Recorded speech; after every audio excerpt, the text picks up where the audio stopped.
All right, we are live with the Deadly Analysis podcast. In case you don't know, the Deadly Analysis podcast is a place where we appreciate living deliciously. And the way we do that is by analyzing and critiquing good horror movies. We have standards here when it comes to good horror movies. One could say we're Puritans about good horror movies. I'm trying to lay this on really thick in the beginning. And because of that, we decided to talk about the 2015 New England folk horror tale, The Witch, written and directed by Robert Eggers. And he describes this movie as a Puritan nightmare, or a Puritan's nightmare, which I think sort of is like a rich smorgasbord for us to munch on, I think, during the next hour or two. And so the way it works here at the Deadly Analysis podcast is myself and my co-hosts. So we have Shayra, Ben, and Antonio. We select our favorite horror films. We all get together. We remove our shifts. I'm just going to keep throwing these out here. We basically get naked and talk about our fears, intellectually naked. Like we talk about our, not physically, we talk about our fears. We talk about why we have those fears and how they're developed in some of the films that we like.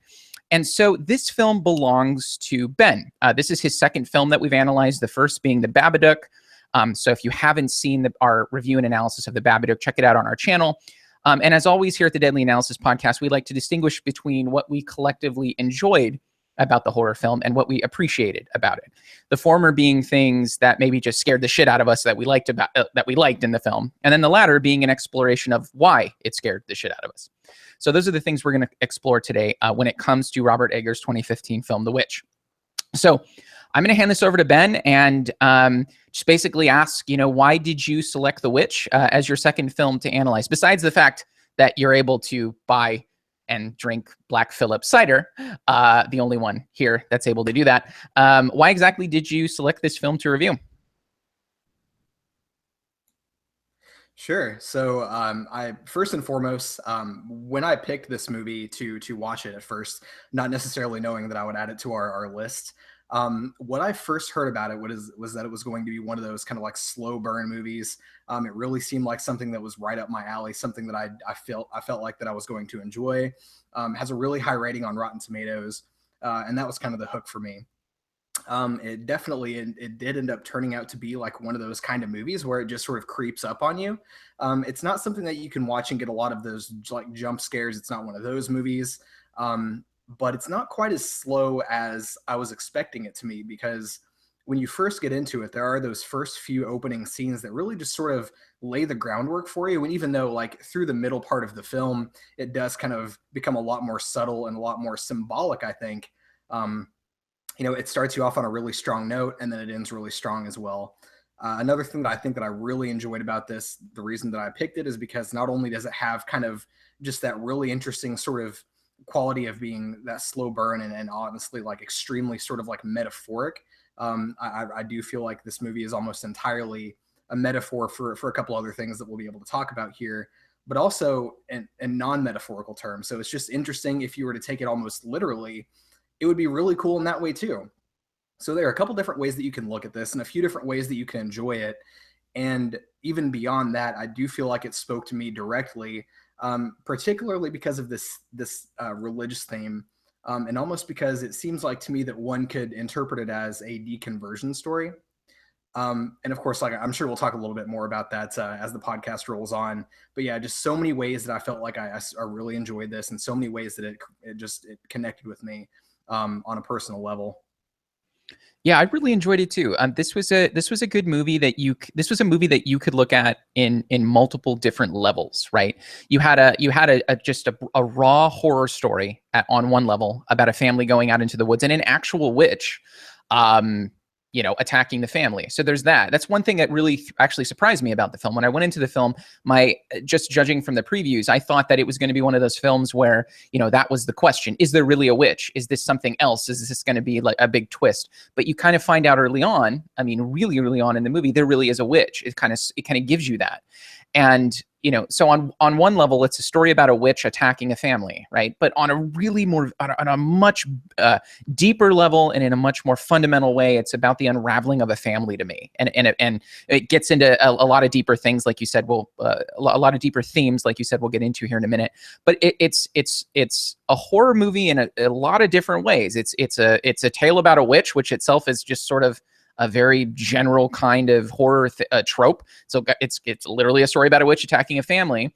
But then it's also about this family just kind of being picked off by not just a witch, but kind of the way they interpret the world and what that does to them. Maybe we could say a kind of neuroses that develops just in lieu of the way they look at the world. I mean, you could almost at a certain point have there not be a witch, and maybe this would still kind of be a horror movie, right? So it kind of worked on a lot of different levels. I kind of dug that. What about you guys? What about Shayra and Antonio? Did you guys like this movie? I just got to say, this is one of my favorite horror movies, actually. One of my favorite horror movies.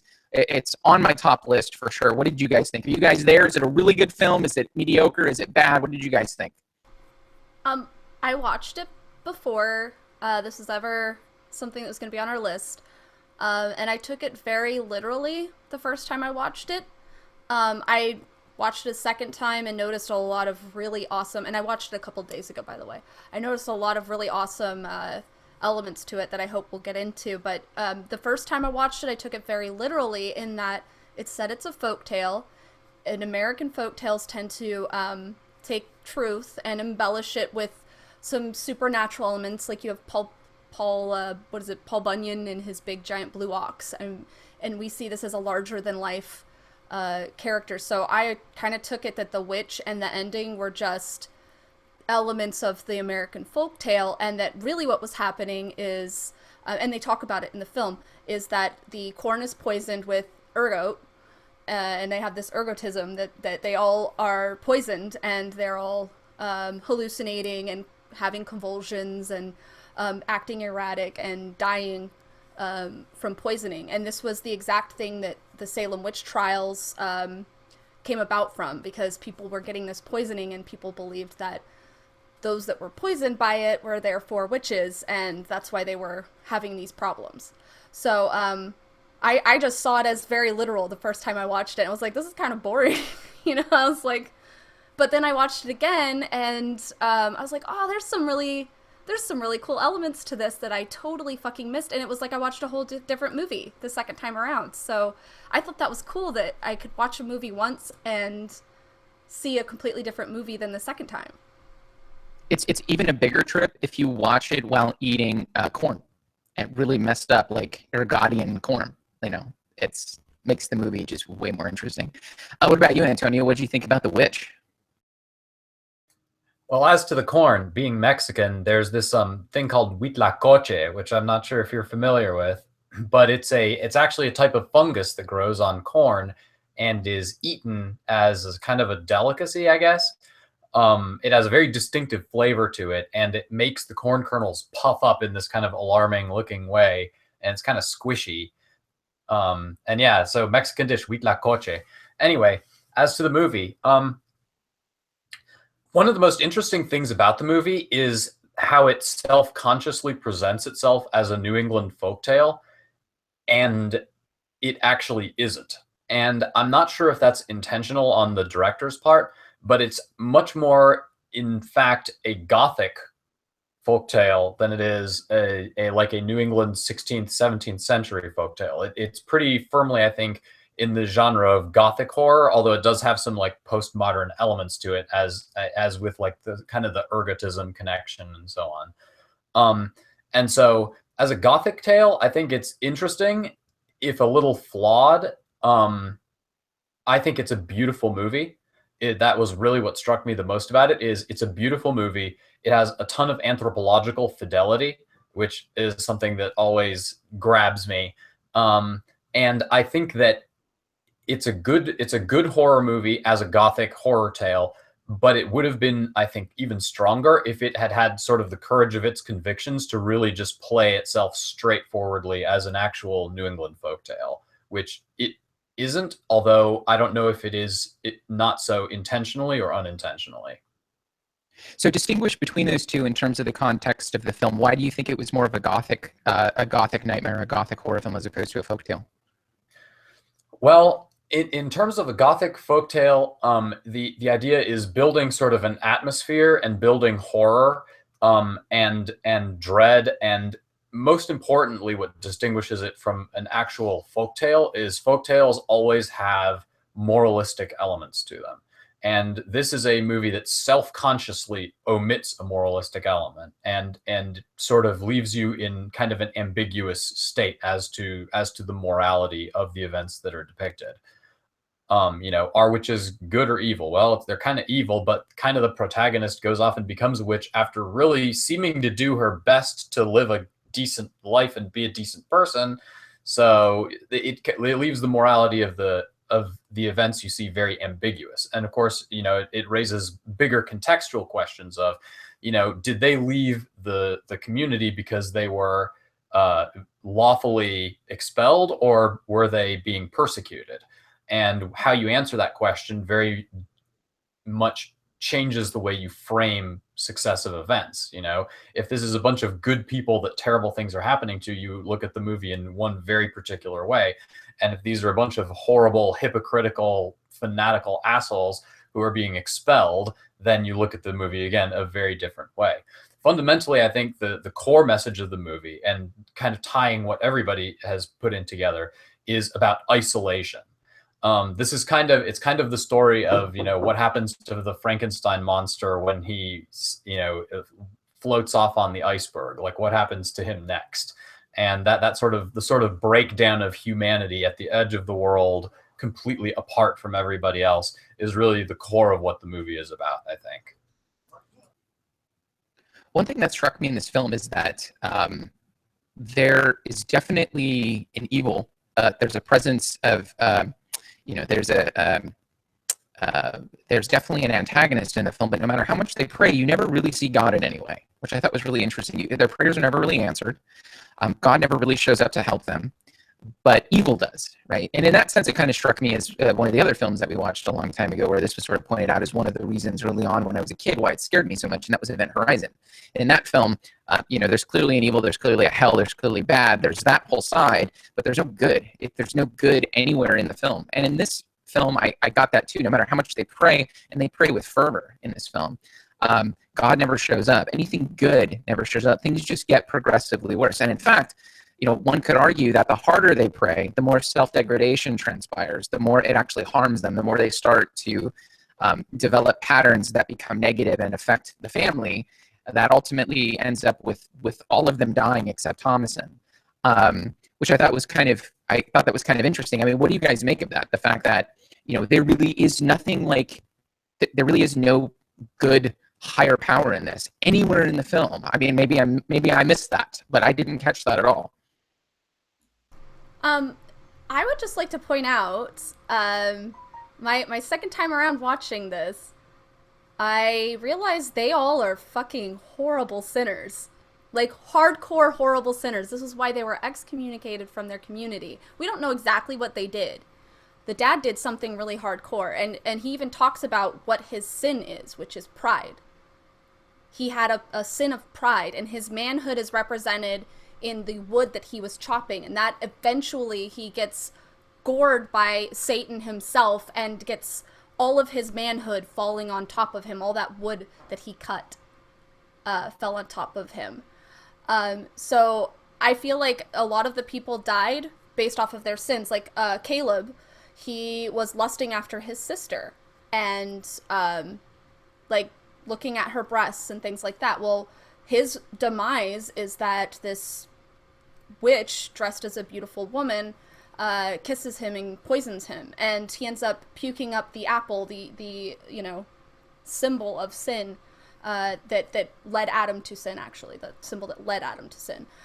So you see a lot of the family members dying from their sin. The baby's sin is that he never got baptized, and then his demise is to be basically a baptismal, his blood to be a baptismal for a witch and her broom. So every single one of these characters dies by their sin. The mother was full of envy and wrath and anger towards her daughter, and she ends up getting stabbed to death by her own daughter.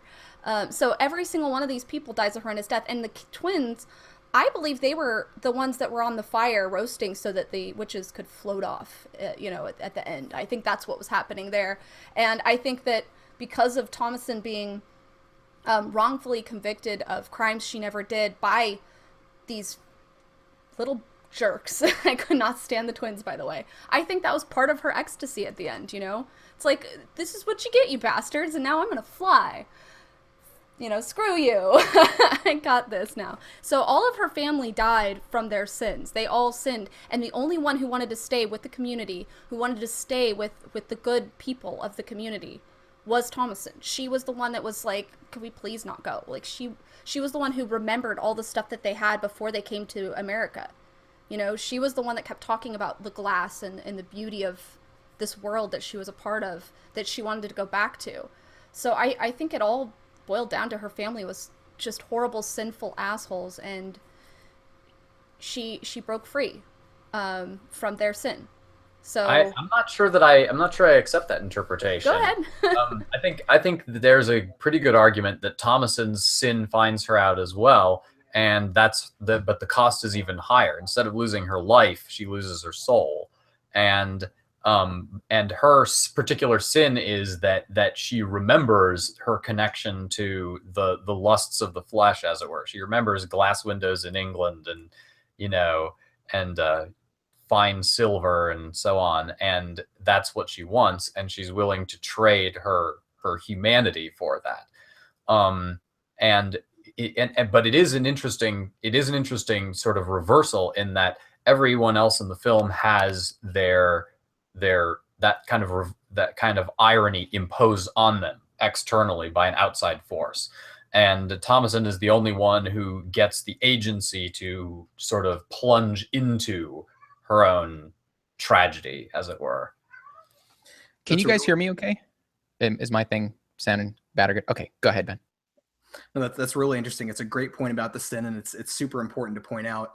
But even if it's not necessarily taken to the point of looking for each individual sin, like looking for the sins committed by the children, I definitely think you can see that with Caleb, definitely with the father, definitely with the mother.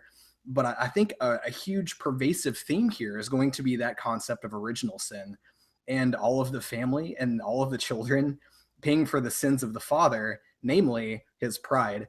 And for most of the beginning of the film, this is sort of something that I think that's just implied, because like everything that he does is about, well, I know what's best. I know right from wrong. I have that knowledge. And so I'm going to stick to my guns here and be cast out of, the garden, if you will, and go off on our own. I'm going to take all of you with me, and you're all going to pay for this pride that I have. Of course, he eventually does confess to that. He sort of breaks down and admits that most of this is his fault. You also see him sort of supporting all of this deception and lying, presumably just because he wants to avoid trouble, because he doesn't want to be seen as the one who is doing these things that are wrong, about selling the chalice, about taking Caleb into the woods. He's okay with having that deception so long as it protects him. And all of that, everything that happens to them, I feel like, is really entirely his fault. So that's sort of what frames the movie for me, and definitely going to the end of the movie, whenever you see Thomason walk off into the woods and literally, well, maybe not necessarily literally, depending on how you interpret, begin floating upwards with the other witches. I see that almost as like a casting off of this burden of original sin, right? So she literally becomes light. She becomes freed. And, I think that might tie into, we were talking about with American folktales, how there's a moral. This might be the inversion of that. There's an amoral. There is a casting off of this burden of this Christian morality. And naturally, we know what that can tie into in terms of like Nietzsche and stuff. And obviously, that would go off on a really interesting tangent. But yeah, original sin, man. Like, I really think that's probably the one thread that tied this entire movie together for me. Yeah, I put in my notes here that, so I actually, let me know if my mic cuts out too. I apologize for that. I put in my notes that the father's sin was clearly hubris. Caleb's sin was lust. The mother's sin was wrath, right? She was very quick to get on Thomason. She was just super fast to be angry. And Mercy and Jonah's sin, the twins, was sloth. They didn't want to work. They didn't want to do anything. They just wanted to fool around. Thomason was very different. Thomason kind of did everything right. I have here in my notes kind of some examples of that. She's kind of the most innocent character of the whole family. She says things like, "I hate thy pity, I need it not." which I thought was also a very, a lot of this stuff we'll get into. I really want to focus on the satanic pieces of this, because we cannot not talk about that in this film. And some of these are going to sound very self-oriented and very satanic in kind of the language that we're going to use here. But one of the things she says is, I hate thy pity, I need it not. And when her mother's beating her to death at the very end of the film, her last words to her mom as she's defending herself is, I love you. I mean, this is a character who's trying and who is trying to fit into a very Puritan, literally a puritanical sort of way of looking at the world, and do everything she can for the family while she's growing into adulthood. All of these other family members are starting to develop. I mean, we all sin, right? I think that, this one of the things that's talked about in the film is they're born sinful. Corruption is indwelled into them. It's one of the things that they get so scared about with Caleb, is that Caleb's now in hell. So there's this constant interpretation of things in light of sinful inclinations that they have as people. And Thomason seems to transcend that. I kind of agree with Ben's interpretation of the end here, that this is a kind of shedding off, a transcending of a particular kind of morality, a particular kind of way of looking at the world. Now, the counter to that is kind of what Antonio said, that she actually, we can't forget this now, she signs her name. She's giving something for this. It's not as simple as she shut it off. What I kind of have to go back to is that there is a cost for this. And we see that cost when he says to her, remove thy shift and I can guide thy hand, and she writes her name. There's a loss there. There's a giving up of something there. And that's the thing that gives me pause maybe about interpreting it that way.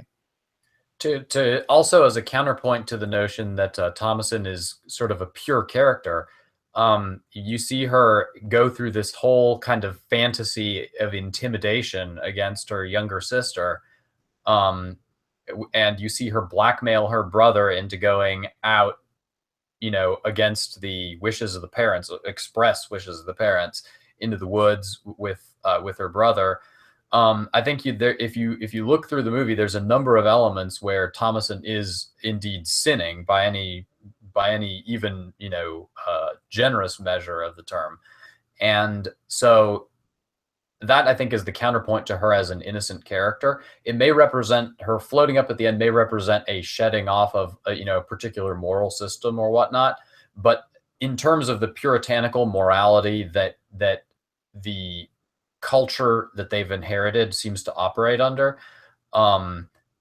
she's certainly not by any means innocent. And in fact, she kind of dips her toe in all of the things that happen with the rest of the family, if you think about it. So this is where the feminism layer comes in for me. Can I throw that one out there, because I felt that so strongly in this film. When she lies to her sister, it's because her sister was already lying and trying to do creepy things, and she was like, fine, I'm the witch, and says, fuck you, fine, I'm gonna play this role that you guys keep trying to post on me, these things that you guys keep trying to throw at me. And when she talks back to her father, hardcore, puts him in his place, hardcore, explains to him why the patriarchy is dumb, hardcore. But what was the other thing you pointed out? There was the blackmailing. The blackmailing was because her brother didn't see her as fit to be able to go and do this mission. And she was like, bitch, I can do this shit too. If you don't let me go, I'm going to go tell mom and dad that you're off. And so, all of it was a feminist kind of bend, and you could easily see the ending as being her freeing herself from the patriarchy. There's a whole entire feminist layer that you could possibly interpret the film as having.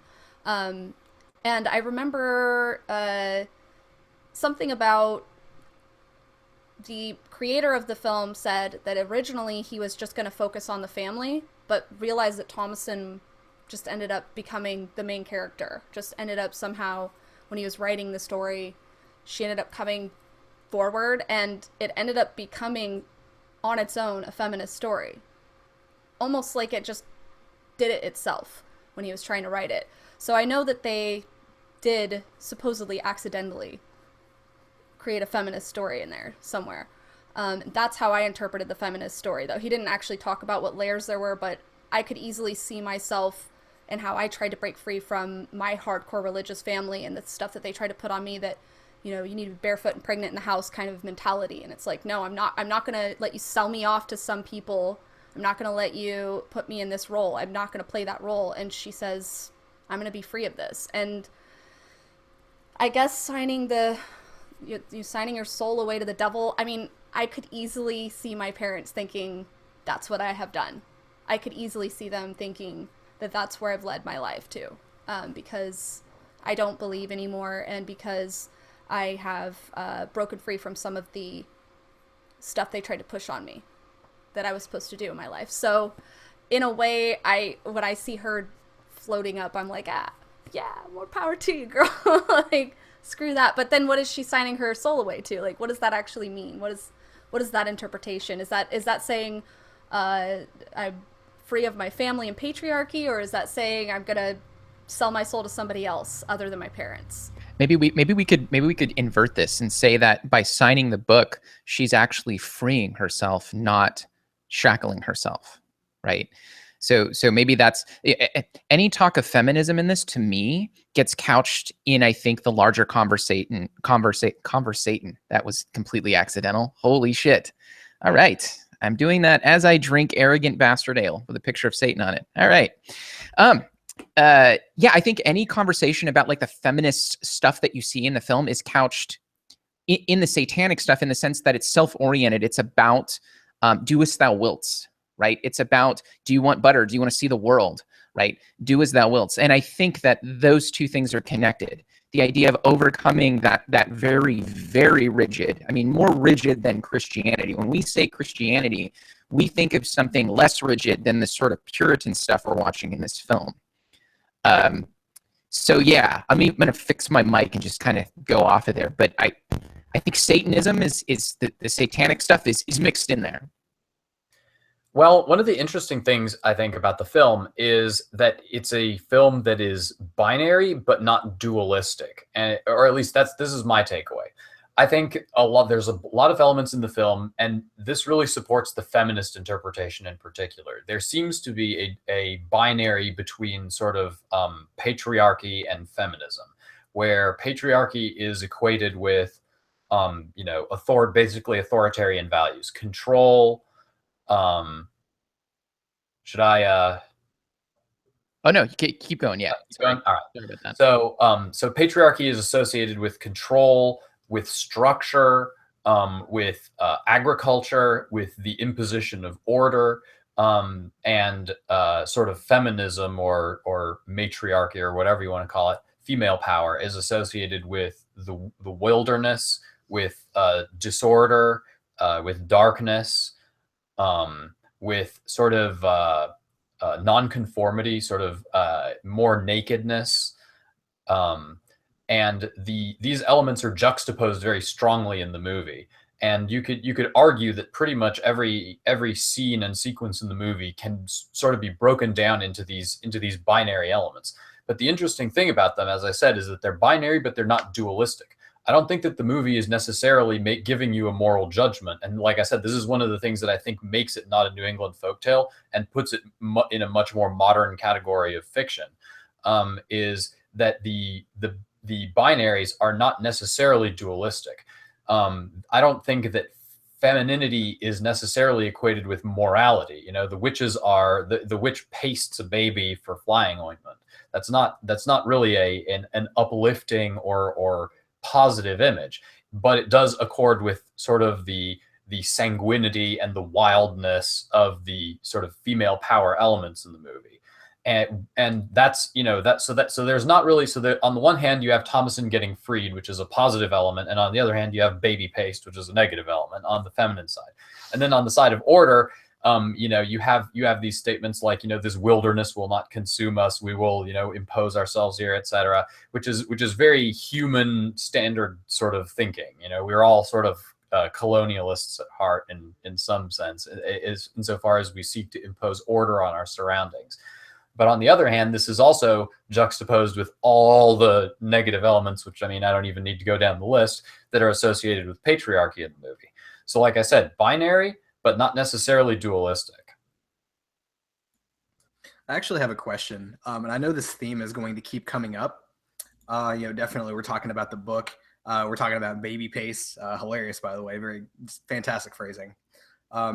but do we think it's more likely that the witch scenes are the symbolic scenes, or do we really want to interpret them as something that are literal events? You know, I know we talked about the corn, we talked about the ergot, and it honestly, to me, like if you were to just take this film and remove all of the parts where you literally see a witch, I think it would still work, right? So I think that might be there to drive sort of the plot, and drive the point home, drive the analogy, but I'm not necessarily sure that they're meant to be taken literally. I don't know.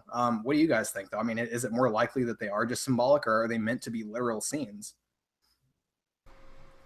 With the first time I watched it, like I said, with the corn poisoning thing, I obviously saw that as not an actual thing. It was probably just part of the folk tale. But as far as a feminist storyline, I mean, I think that's how a lot of people see women in feminism, is this grotesque, disgusting, baby-killing, you know, assholes who are trying to impose their will and take over, you know, mankind. So it could easily fit in with the feminism, you know, storyline and how people see feminists. But as far as the layer that I think is about the sinning of the family and that goes more into the storyline, I don't know. Is it necessary? Are the witches necessary for that layer? I don't think so. In fact, I think the witches are way less necessary than you know, Satan was. I think Satan was the thing that ran everything. The witches were just kind of his followers, I guess. They just happen to be there because of him. Those are the people that he's led over, maybe much like Thomason. I don't think they were as important of an element to the story. I think they're just meant to creep you out. Can you guys hear me okay? Cool. Yeah, I thought they were literal. I mean, I guess, you know, I in one sense, I feel like the story can function without them. But it did feel like they needed to be there, if for anything, the end of the film. I mean, she transcends not by herself, she transcends collectively. And I think there's something to that. You know, if she was just sitting there hovering over, I can't imagine the film the same way if she was just sort of floating on a fire by herself. There's something collective there that I think you lose if it's, we're going to call it the Ergodian interpretation. Like, I feel like you lose something there. I needed that to have a dual layered conversation about this film. I think that it's not really a Puritan's nightmare, like the way the director describes it, if there really are no witches, right? And I think that's maybe how we should start driving our interpretation here, is that think about this film and what happens in it from the perspective of a Puritan. That's how the director wrote this. That's how he wanted everyone to think about it. The family member's sin starts creeping up and taking hold of them and winning. At the very end, pretty much all of them die in their sins. Their baby is sent to hell, and Thomason signs a pact with the devil. This is a Puritan nightmare, and it wouldn't be that same sort of Puritan nightmare if there were no actual witches. So that's kind of how I look at it. Can I just point out the 7 deadly sins are pretty well established with the family, but one of the interesting things I noticed at the end the second time around was that there were 6 witches at the fire, and she was the 7th. So I kept seeing the theme of the 7 deadly sins and then the 7 witches. So I definitely think there was symbolism going on with the ending scene, and I think the ending scene does make it pretty awesome. It was a great scene. So I don't want it taken out, but the story could work without it. It could. That would go, actually, come to think of it, that would go with Antonio's thing, right? So if we don't see Thomason as a sinless entity, right, and we see her as sinning, and if there is 6 other witches, perhaps those witches represent each of the deadly sins, and then we'd have to ask ourselves, what does Thomason represent? And because she's clearly on that list, right? It's really interesting. Let me ask you guys a question. Why do you guys think Satanists enjoyed this film so much?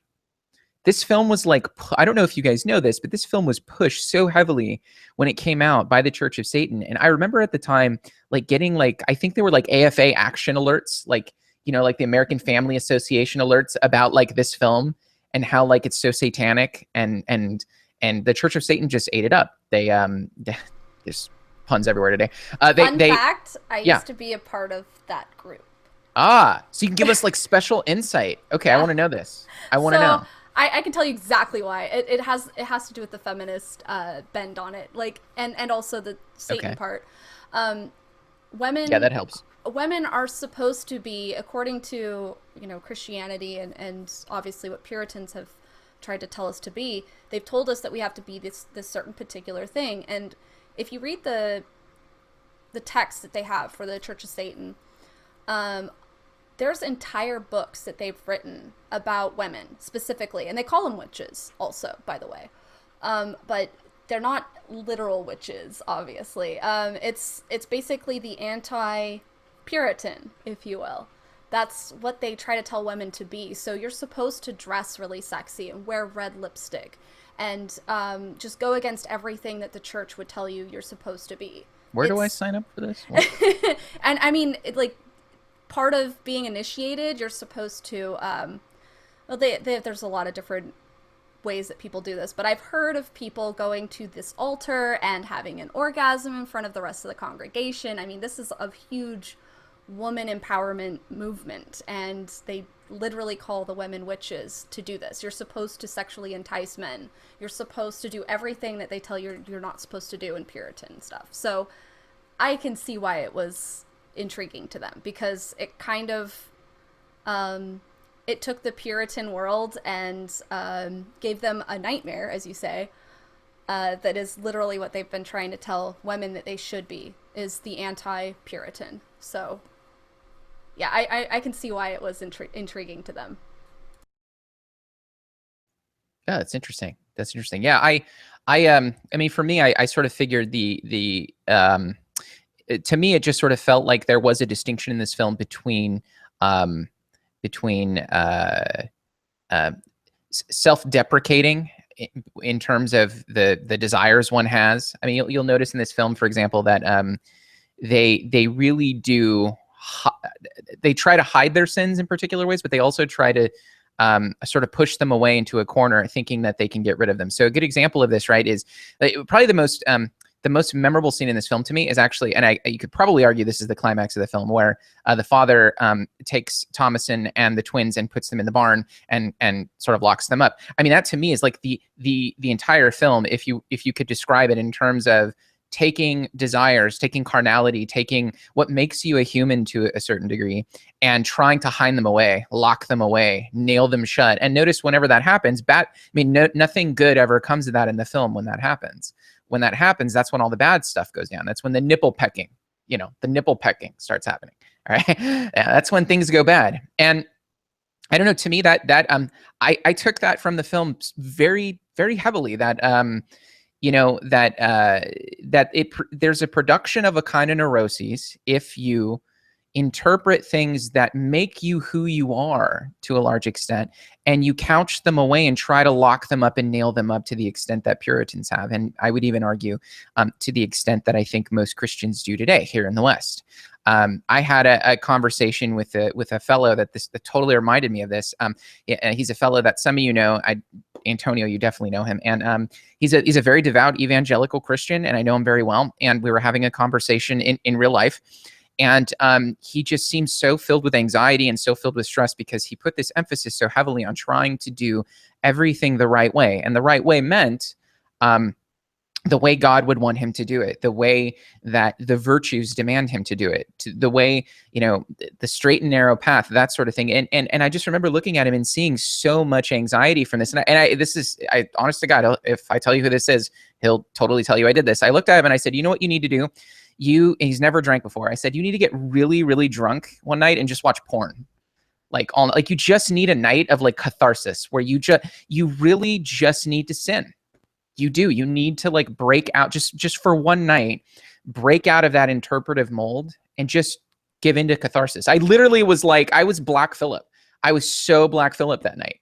I was so proud of myself, by the way, because I had been on the flip side a long time ago. I had been on that other side. So I could kind of see I think some of us in this room probably know the anxiety of trying to lock away Jonas and Mercy, right? trying to lock that away.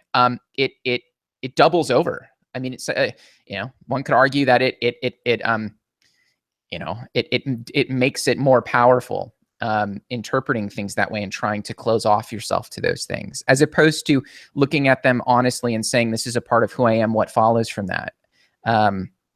That it's okay to give into certain, you know, I love, like, sloth. I fucking love sloth. Sloth is the best thing ever. Anyway, so that was kind of like, I felt I got that from the film. You've really you've hit something for me I didn't even consider. So part of the thing when the dad went off with Caleb, Caleb was really upset about his brother being killed and he hadn't been baptized yet. And there was a conversation that they had together, and the dad realized what his fundamentalism had done to his son. His son was going completely batshit crazy from it because he knew his brother was, you know, in hell.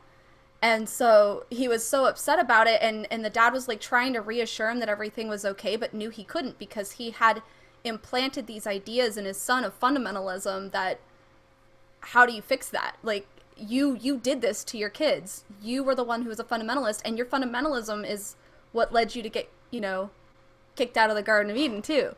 So, like, his fundamentalism is actually the sin. Maybe not pride, but fundamentalism maybe is, because being lukewarm is generally a healthier place to be.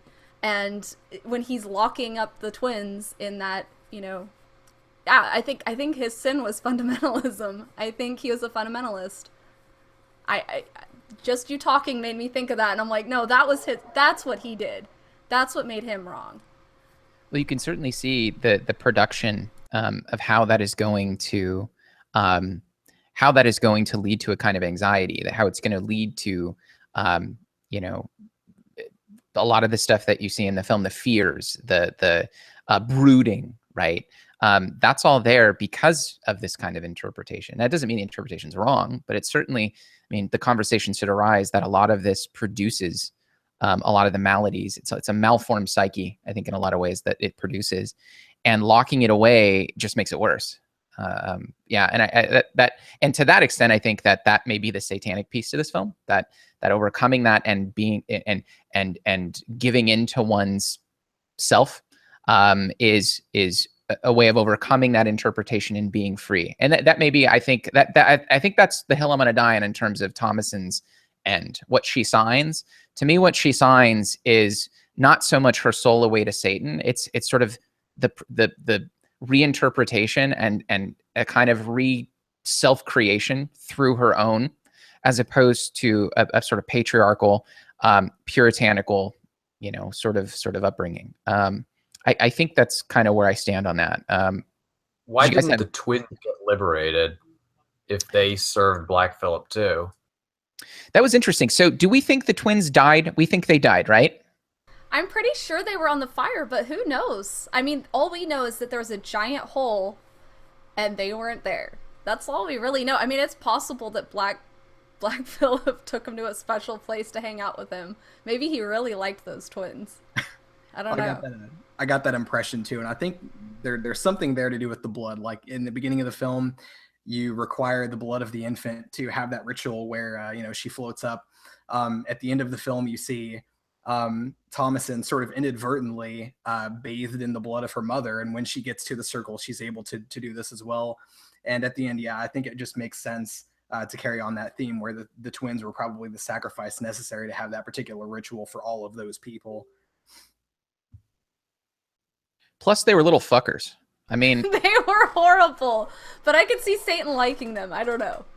I don't know Satan personally, so. Yeah, it could also be, maybe, Antonio, we want to say that they were young. They didn't have the ability to sort of choose, whereas Thomason is of the age where she's becoming a woman, and that sort of introduction into moral decision making, into being who you are, is now relevant, as opposed to being a kid and just running around and playing in the mud with goats. I don't know. Yeah, there is kind of a menstrual element in the story, in that they specifically mention that she's had her period and that this is what qualifies her to go out into the world, and suggest placing her with some of the other families. And there's, again, kind of a dark irony here, because of course they suggest placing her with some of the local families, and there's some resistance to this idea because, of course, they went out into the wilderness to get away from those sinful such and suches. And of course, the irony is that Thomason ends up with another family out in the woods who is a million times worse from the Puritan perspective than those locals would ever have been. So basically, if you keep telling your kid you can't do this, guess what they're gonna go do? The worst possible thing. Rebellion at its finest. But, like, honestly, I don't know what other option she had. She had to kill her mom, because her mom was trying to kill her. So she had no other option if she wanted to survive. And then afterwards, what are you going to say to these people in the city nearby? Oh, my whole family happened to die. I had to stab my mom. The goat gored my dad, I swear. Like, they're going to kill her. She's dead. She's dead. She's toast. So she really doesn't have any other option for survival. It's not like she can try to grow the corn on her own. It's got that fungus on it. So we now know why she talked to the goat. Utility. She's like, I have to. Like, please be real, because I'm gonna die. That's a really interesting point, actually, because I feel like she did have another option, right? Whenever you think about these Christian themes and this pervasive theme of self-sacrifice, it's better to let someone harm you than to harm someone else. So she could have totally, if she was in line with kind of this worldview, she could have let her mother kill her instead of taking her life. But she chose not to do that, right? She chose her own life. She chose her sort of selfishness as opposed to self-sacrifice. She did say I love you before she killed her mom, though, at least. Well, I mean, she can love her, but, she maybe perhaps loves herself a little more. But that's really interesting to juxtapose, I think, her ending compared to William's ending, because, yeah, he gets gored by Black Phillip, but he picks up an axe. He could have fought back, and he says, no, I am corruption, you are my father, or something like that. But what did that mean? Can I ask what you guys thought that meant? That was a big, I wasn't entirely sure how to interpret that. What did that mean? Right. So I think what he was saying there is that he kind of deserved his fate. The wages of sin are death. He saw himself as a sinner. So he's like, yeah, I totally deserve this. And that might, of course, have been one of the reasons why maybe the Church of Satan really appreciated this, is because of this horrendous effect that this worldview can have on you, where you come to the point where you literally think you deserve something like that, and you just sort of let it happen. It's kind of ludicrous. So it was like a final act of self-deprecation then? Yeah. Wow. Okay. Willing to die and then be buried in your pride. That's a hell of a way to go out, too. It's a hell of a way to go out. It was a beautiful death, and like there's so many different movies with different deaths, and I'm like, blah blah blah, boring. That was an epic death. Like, the way he died was so specific and so it was so meant for him. It caught me at a left field. It was one of the few things in the film, at least the first gore, like just kind of caught me off guard. The other thing, do you notice when he gets gored, he lands in a giant fucking pile of wood, giant pile. It was like that was the only thing he was good at. He wasn't good at hunting. He wasn't good at growing corn. The dude was literally just good at cutting wood. And there was it looked like there was obviously an overabundance of wood. I mean, I'm not an outdoors guy, so I don't know if that's like a normal amount, but that looked, I mean, it was like bigger than the house. He didn't have food. He didn't have any pelts. He didn't have any meat, but he had tons of wood. He was being buried in his failure, in his pride and his failure. To go a little more Freudian here for a minute, or maybe more psychoanalytical to be more specific. There's some really interesting interactions between William and Black Phillip that sort of presage or symbolize quite a bit. For example, when William is first taking Black Phillip and putting him back in the paddock, one of the things that the movie takes a pain to do is show that William is incapable of handling Black Phillip by himself. He the patriarch of the family doesn't have the power to handle the satanic symbol under his own strength.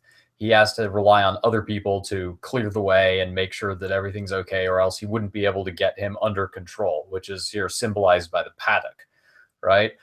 And then as far as archetypical stuff, think about how, one of the major elements in the film is William's sort of progressive emasculation. He starts out as this sort of very strong figure who's pushing out into the wilderness, and he's going to lead his family, and he's going to make it all work.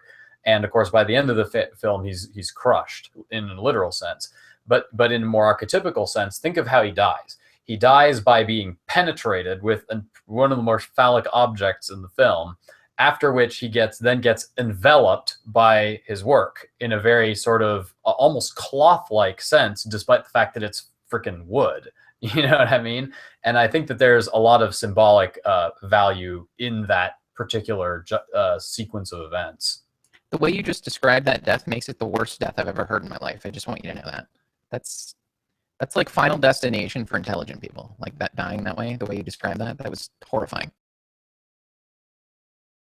So did you guys catch the kid Jonas and Mercy's chant about Black Phillip? Did you guys actually hear everything they said? You guys know? I use caption, and I have the big captions on my. I'm into captions, so mine are like giant pink captions when I watch movies. So you were watching the Black Phillip song, just so I understand, in giant pink lettering? Yeah. That is amazing. Yeah. That is a hell of a way to watch this movie. That's how I watch my movies. Yeah, it's catchy. And the lyrics are very telling. I'm not gonna sing it to you, so don't even. I'm gonna read it to you. It's Black Phillip, a crown grows out of his head. Black Phillip, to nanny queen is wed. Oh, my mic's going off again. Damn it! Right when I do the Black Phillip song, this is God's work right here. They want to make sure you don't conjure him. Let me try and fix this. You guys go for it, and then I'll read you the little Black Phillip tune. Yeah, you gotta read it. It's really wonderful. Like, well, I hated the twins, and I didn't even like pay attention to the song at first because I couldn't stand those kids. And then when I watched it the second time around, I was like, that's kind of catchy. These kids are growing on me. So. Well, on another note that I haven't seen talked about a lot on the internet either, the names I think are probably significant. Like, I think it's not an accident that Thomason, of course, has the name of the doubting apostle. In a similar vein, I don't think it's an accident that the children are named Jonas and Mercy. Jonah being, the doubting prophet, for lack of a better term, the rebellious prophet, and also the one who slept in the belly of the fish. And then Mercy, of course, having that sort of very allegorical name, and having some very specific plot elements to her, being the first to sort of announce the concept of a witch, getting locked away at the end and then disappearing. I think they're again not accidental elements that are put into the sequence of events in the movie. Yeah, I'm not sure about Caleb. What was the baby brother's name was Sam. Samuel. Samuel's the child of promise in the Bible. Yeah. And so, of course, there's an inversion there because obviously he's not. He's sort of. He has to be the child of promise because he's the first actual American in that family. He was the first one born in America. So his being killed, the child of promise being killed, the first American being killed, that is very symbolic. I like that. So that's why they made it such a horrific death. It had to be horrific, so they would destroy that dream. And Samuel is a very significant name there because, of course, if you remember the story of Samuel, he was the son of Hannah, who was barren, and she pledged that if she were to conceive, she would dedicate the child to the service of God. He would be a sacrifice, effectively. She would sacrifice the child if she could have a child. And so Sam, of course, is the child of promise. And he is in sort of an inversion of the original story, sacrificed and taken away to the Witch of the Wood to serve another power, as it were, not God in this case. Yeah, he was dedicated, all right. Yeah. By the way, isn't it amazing that all it takes is a little baby with a knife just really close like this to make you unbelievably uneased and horrified. I like seeing, if we could just really quickly jump into the enjoyment piece. That scene right there spoke to me in terms of like the aesthetic of a good horror film, at least to me, is I don't need it. We think of the complete opposite of a splatter and gore and eyeballs popping out. There's probably a time and a place for those sorts of things. And I think we all have films that we enjoy that have those in them. But isn't it amazing that done the right way, you can simply have something that's so perfect and innocent like a little child, and just the introduction of a knife that slowly starts to, touch the child and then a fade away. And I mean, I was horrified in that scene. It just left me like, I was like this the whole time. It's amazing. It wasn't just that part, but then like she was churning the baby in a butter churner? but like, even with what the fuck is yeah even with that, even without the little toot toot toot, even with that looked really wrong. Even without the butter churning, I was still absolutely terrified. But just by seeing the knife, just the first scene right before that, yeah. But yeah, oh my god, the taste of butter, Ben. Oh, that's jacked up. That's dude. The end when he's talking about butter and then the baby it. butter. That's it. No. I can't believe it's not Samuel. Oh no. That's so bad. All right, I'm gonna try and read this song before my mic cuts out. And you guys tell me, because I do think it's kind of telling as to, because I figured it was interesting just by listening to it. You can barely hear them saying it, so you have to have the subtitles on. But it goes, Black Phillip, a crown grows out of his head. Black Phillip, Black Phillip, to Nanny Queen is wed. Jump to the fence post, running in the stall. Black Phillip, king of all. Black Phillip, king of sky and land. Black Phillip, king of sea and sand. We are ye servants, we are ye men. Black Phillip eats the lions from the lion's den. I like that. I'm going to get that tattooed on my ass, actually. That sounds like a perfect ass tattoo right there. Poetry. Or you could just get Black Phillip and just like sum it up in a picture. That's, you know what? If you Google that, there's tons of people that have done that. Tons. This film has like, it's inspired this. I mean, Ben's drinking a freaking cider after Black Phillip. There's definitely tattoos of it. Good Lord. Actually, yeah, if we want to do a little bit of product placement, this stuff actually is pretty good. Just to go ahead and show that. Fantastic. Live deliciously, folks. Speaking of enjoyment, one of the things that, to agree with Noah here, one of the things that I think is best about this movie, and that distinguishes it the most from almost every other horror movie out there, is that the antagonist is completely faceless. At no point do you ever get a clear shot of what the antagonist is supposed to look like in the face. You see the witch in her sort of seductive aspect, and you do get a clear shot of her face there, but that's the only point in the movie where there's any clear shot, and obviously that's not her final form, to use the meme term for it. And so this, I think, is brilliant. And there's so few antagonists in horror movies that have the courage to be executed off screen. And to the extent that there is an antagonist on screen, when it's the witch, you don't actually see her do anything that's violent or in any way that would be particularly intimidating, other than just by having a creepy presence. She doesn't do anything that appears to, she doesn't throw anything at anybody. She doesn't scream at anybody. She doesn't pop up and jump scare anybody. She isn't raging about anything. She doesn't mutter about anything. And in the same vein, the aspect of the devil, Black Phillip, you see him and he kind of goes around, and the actual devil you see only in the form of a man standing behind Thomason, who puts his hand on her shoulder and guides her hand to write in the book. And you don't get to see his face either. He also has really cool black leather boots with, it looks like they might be cowboy boots. Little, what are those things called? The spurs? Spurs? Yeah. Yeah. Riding spurs, yeah. They hand you those in hell. I mean, if you're the king of hell, you get to choose your own spurs. But that's a good point, though. That's a good point. And I think that goes back to the art. That goes back to the art, Antonio. Like this film did, it did it did the least amount of sort of traditionally trying to scare you in the way that I think most horror films that are created nowadays try to do, and yet still terrified me without, I mean, you're right. A film that can do that with showing you very little is a winner in my book. In terms of the enjoyment piece, is an absolute winner. It's almost everything that you see in terms of the antagonist is presented in terms of effect rather than in terms of cause. And I think this is really what distinguishes it as a horror film and makes it cleverer than most of them out there, is that it doesn't really deal too much with the question of how is this happening to them.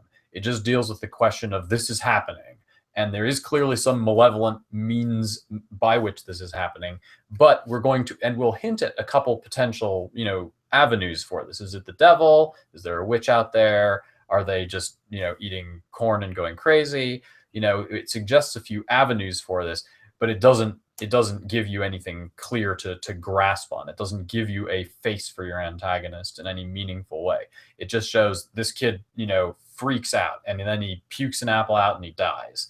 And then, this dude gets whacked by a goat. And obviously the goat is a symbol of the devil, but the devil doesn't gloat. He doesn't mention his plans. There isn't set up, you don't see Black Phillip stalk up on William before he gets gored. It just comes. It just happens.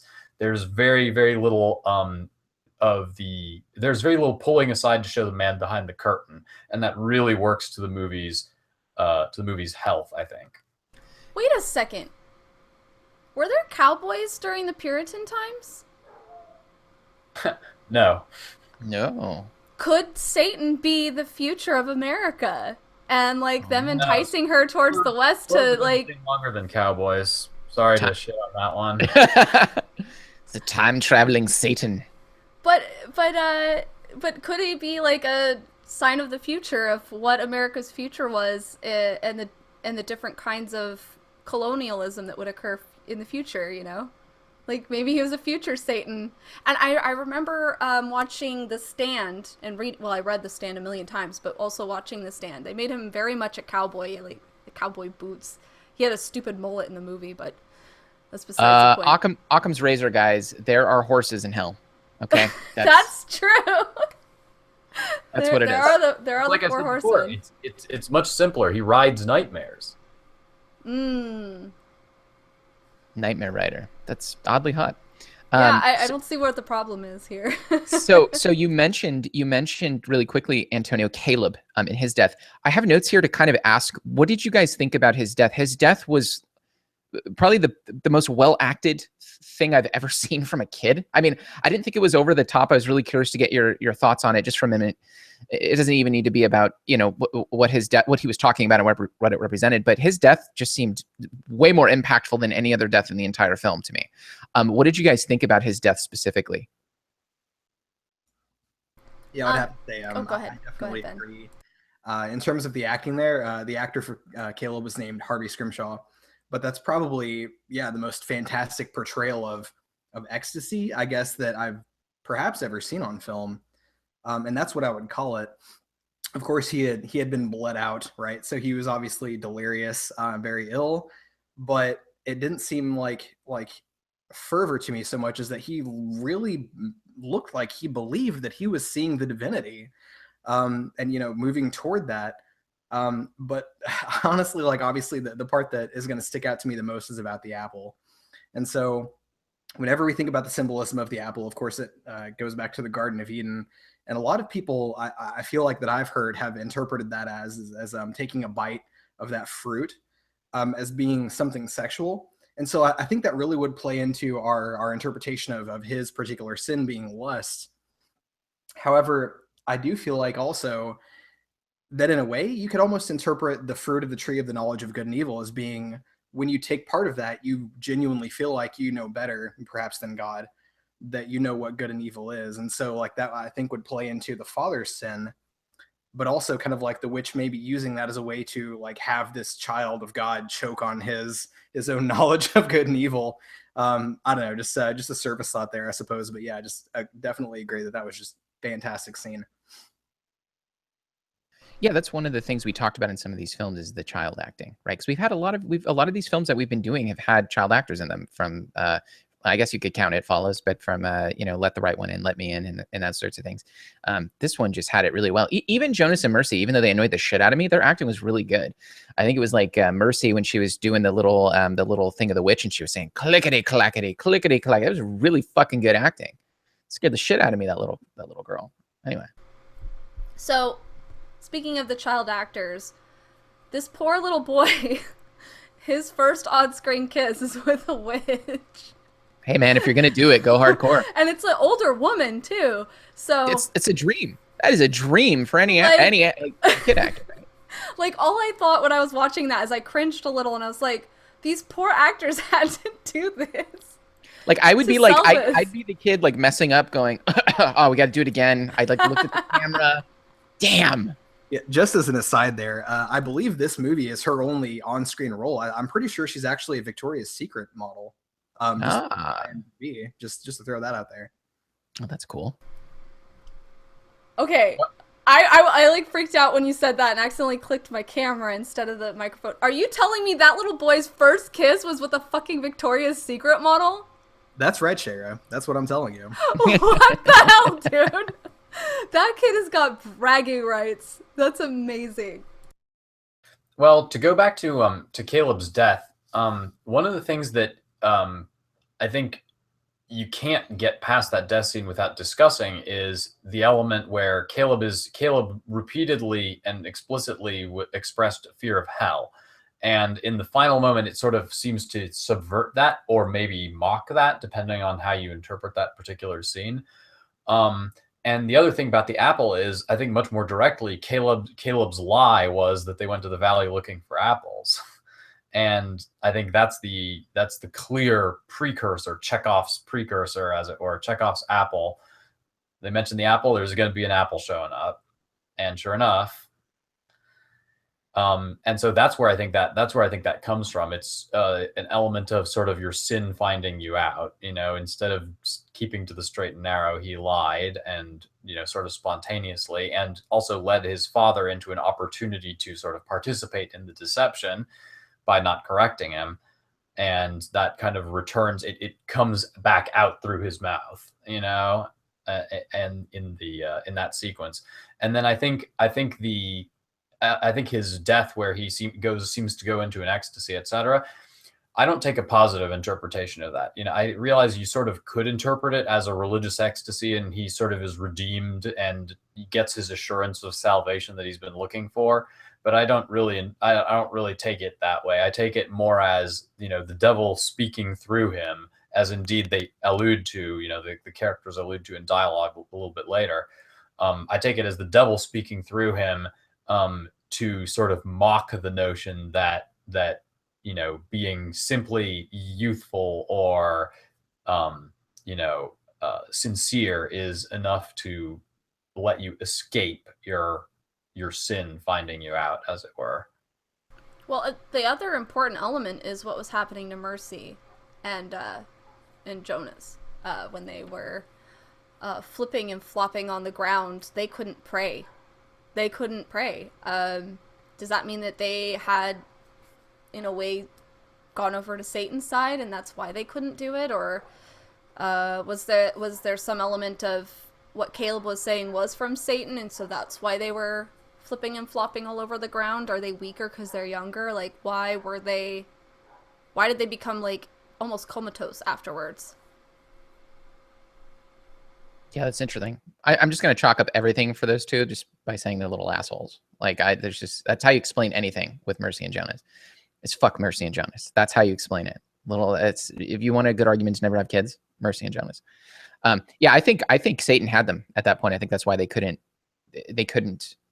pray. But then the question is, again, like Antonio asked earlier, why? So that creates a problem, I think, maybe for my interpretation of Thomason, because why, like, what happens to them? Why were they not spared, assuming that they weren't? It's the only thing maybe as a criticism of this film I'd offer, is that I wish I would have kind of known that. It would have given me more of a more obvious or abrupt way to interpret some of the stuff we're talking about if we would have known what happened explicitly to Jonas and Mercy.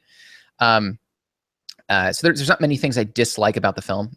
That's definitely one of them. By the way, this is another one of those films where after it ended, the people in front of me expressed disappointment in the film because it wasn't like a film about, they didn't think it was scary, right? And you hear this with a lot of people, that it wasn't a scary film. They went into it thinking there was going to be this witch and it was going to like show up and tear people's face off and fly around and cackle and shit. And it's just one of those times I almost climbed a clock tower and killed 10 people. It was an awful feeling, that people couldn't see sort of past that wasn't the real horror of the movie. You know what I mean? Anyway, I thought I'd rant. This happened with a couple films. That was one of them. The other thing I wanted to point out is that the family being banished, kind of, it's interesting. It's almost like a matrixy sort of. It's a weird thing because Puritans, when you think about like the story of the Puritans, right, coming from England, and they have their own place and they're separating themselves, and they want to be the separate society that is expressively devout and religious. And so they separate themselves. There's a sense of sanctification in them. They move themselves away.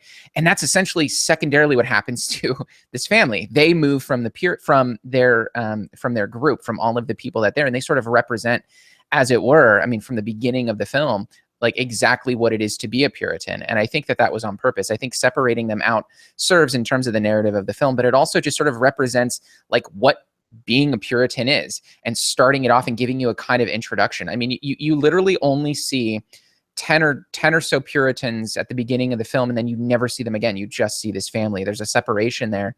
And I think that gives you kind of a good idea of like what being a Puritan is like. You know what I mean? It was almost kind of like, okay, here's the Puritans, and then like they get separated from the Puritans. It's like, good Lord. And then Thomason gets separated from her Puritan family. So it's like Inception. It's literally like a Puritan Inception. And one interesting thing about that also is that the conflict that causes the family to enter self-imposed exile is never in any way defined. And I don't want to even go so far as to say even explicitly defined. It's not even alluded to. Like there's deliberate action taken within the dialogue to obscure why exactly they're taking off. And this is, I think, the movie very clearly saying it doesn't matter why they left. Absolutely. Why they left, the specific reason is not the reason they left. But one thing it does give you that I think is important in terms of their leaving is that hubris. I mean, you see them at the beginning when they're on their knees and they're looking over the woods, and that really ominous music is playing with the violin, and they're smiling at each other, looking at themselves like we're, there's a virtue in being ostracized, right? Like Christians sacrifice themselves, right? I think of first century Rome. Like this is the virtue, to be separated and to look up and say, come at me, and I think even in the conversation that the father has with the council right at the very beginning, there is that kind of hubris. I think he calls them false Christians, right, or something like that. So that's really all it really tells you. But it's interesting that, yeah, you're right. We don't know exactly what's going on, but we know enough already about the pride in the father to be better than the folks who banish him, which I think is really interesting, which ultimately, right, is the thing that goes downhill. It's the thing that messes the family up. But we know they're not completely cut off, because they are still talking to other families and talking about selling their daughter to one of them that they think is good enough, Yeah, they're all like 2 days away. I think, right, if you catch the conversation, they're supposed to be like 2 days away, right, from like from the settlement or something, which is really interesting that they're that's close to, I mean, to me, even in back in those days, a 2 days, journey is not far. Well, one of the, to sort of circle back around to the element of sin, one of the interesting things I thought was that William goes at great lengths to describe the power of sin, how we're all born in corruption, and how without the help of God, there is absolutely no hope of overcoming our evil instincts and our inclinations towards sin. This sort of notion of total depravity. And one of the interesting things is that Caleb and the mother also express basically this kind of notion at various points. Of that there is that they buy into this idea of total depravity, and that you cannot escape corruption without the power of God. And one of the very clear messages, if there's any message in the movie, one of the very clear messages is that God is not there. God's not listening, or he doesn't exist. And so the notion, and so it's interesting because it introduces sort of a tragic element to the movie, where these people are under the belief that corruption will find them out without the power of God, and there is no power of God. And so therefore they are doomed to corrupt themselves because of the belief in corruption. And this also sort of tracks with Thomason, because Thomason doesn't actually express a belief in total depravity at any point in the movie, unless I'm remembering wrongly. And she's the only character who doesn't end up suffering from the effects of her own sort of corruption. She ends up sort of escaping the stain of original sin, the inevitability of her own destruction in the absence of the power of God, because she doesn't acknowledge the absolute necessity for the power of God in saving her from some notion of corruption. There is a scene where she does where she's praying. Remember, it's the one where she's, I think, just It's looking right at the up. beginning. Yeah, it's at the beginning, and she says, "I know and I have the quote here. I know I deserve shame and misery in this life and eternal hellfire." And so I put that in the section of just about self-degradation. That's kind of how I saw it. That was just one of like 12 or 13 different things that they said. And it's interesting. The guy, if you guys know the director, Eggers, he did a fantastic job of researching this for years. I think half a decade, actually, of just delving into this to get the language right, to get the mannerisms right and everything. But he really, I think, this isn't even connected to being a Puritan. I know some of us in this room, probably when we were Christians, have had conversations with themselves like that I deserve this. I know I deserve hellfire, but you're so greater than me. I mean, that's a very central component to just being really any kind of Christian, I think. So I think that is the thing that is overcome at the end by Thomason, and it's just displayed wildly by the family throughout the entire film. And it's interesting because there's kind of a reality to it as well. In real life, there is an aspect in which religious faith, the repetition of particular tropes in religious faith lead you to believe sort of different moral characteristics. There's a lot of Christians I've heard who have expressed some sort of sentiment to the effect of, I would be a murderer if it weren't for Jesus, kind of thing. And I find this to be hyperbolic. I don't believe that most of these people would actually be murderers if you persuaded them that Jesus didn't exist.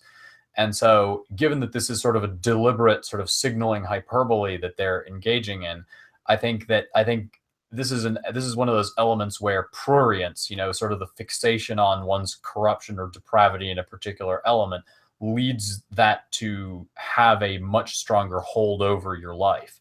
And, obviously the really typical example in evangelical Christianity would be issues of sexuality, like particularly of homosexuality, where there's this self-denial aspect that just makes the problem worse, that just makes it worse for you and worse for you and worse for you until you have a crisis of faith. And I think that you see this play out certainly in The Witch.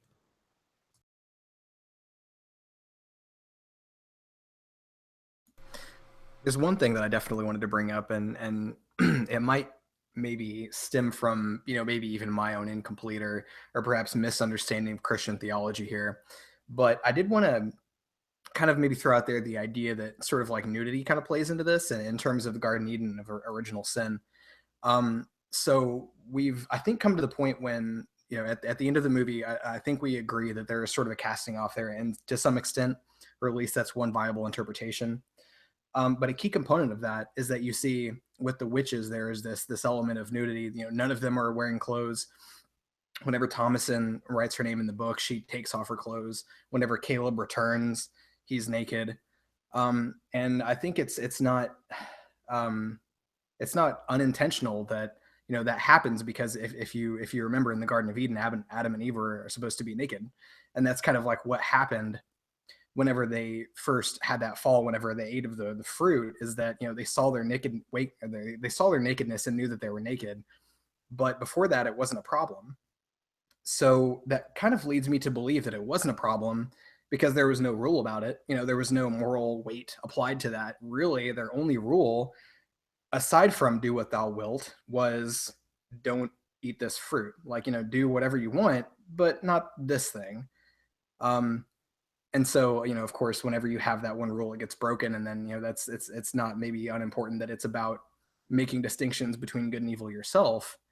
But, you know, I don't know, like it almost seems like a lot of these things aren't necessarily inherently immoral.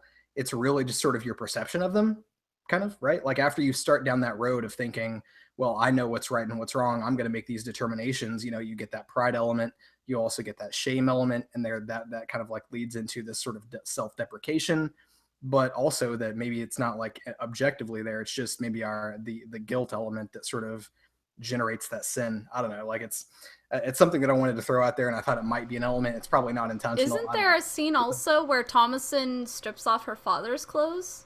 Oh yeah.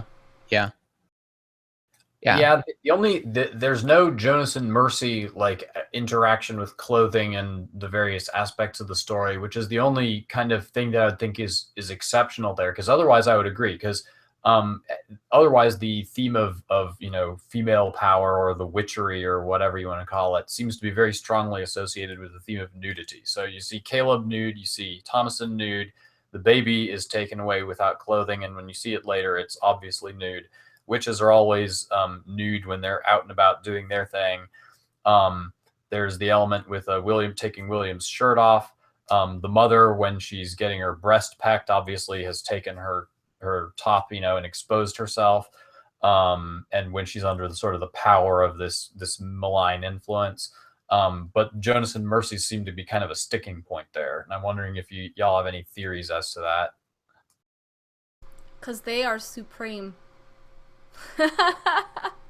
Because they just have to be bitches. You stole the words from my mouth. Yep. No, to the tit pecking. I found it strange. I thought she was dreaming, but she woke up with blood all over her nightgown in the boobie area.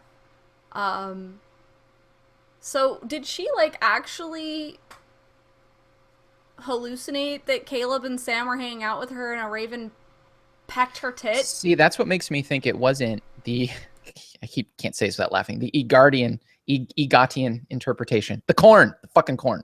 That's what makes me think it wasn't the corn, that this really was a thing that happened, is a lot of sequences like that. I think that really happened. Yeah. I mean, did she dream and like slice at her chest and that's why she dreamed it? Like, what the heck? Puritans of the corn. But like the other thing that's really weird about the mom, she seems to have, you know, a jealousy and anger towards her daughter, and I have to wonder if the mom at some point had been chosen by Satan and knows that her daughter is now being chosen and is jealous of her for being chosen by all the men. Like, whether it be the dad, the brother, or Satan, like, they all represent her being chosen and not the mom anymore. And I have to wonder if the mom at one point in time might have been the chosen one and went away from it, and now she's just jealous of her kid because she knows what's coming. I go with more of like an archetypical take on that. The way that I look at it is particularly in context of the final interaction they have, where they're like, you know, yelling at each other and shit. And she calls Thomason a slut repeatedly. I think that's really the symbolic value there, because, you know, she's cast as kind of a wan, kind of drawn character, the mother. She's kind of a shrewish character in a classical sort of way.